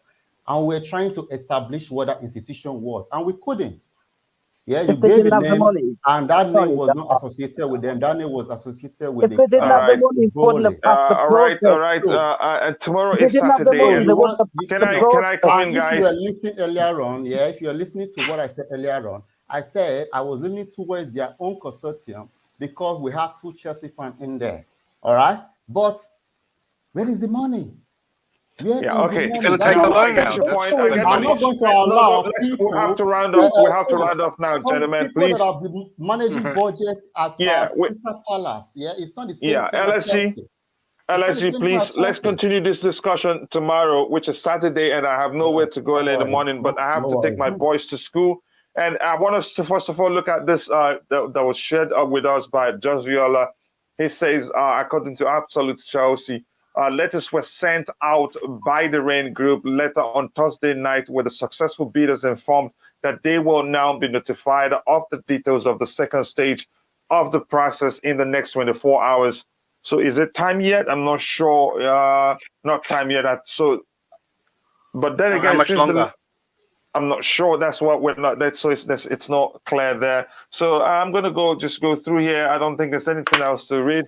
Just to appreciate everybody in the chat. I think you guys have been great. You made it a great show with your great inputs for everybody. That if I didn't get to read your comment, apologies. We can't get to everybody else. Otherwise, we'll be here the whole day and we'll still not be done. And I want to thank everybody on the panel, including Pierre, including LSG, Declared, and Staff himself. You guys have been great. It's been a great show. And please, if we can understand that that's important, for us to respect each other's opinion and not call names and not come at each other. It's not a fight.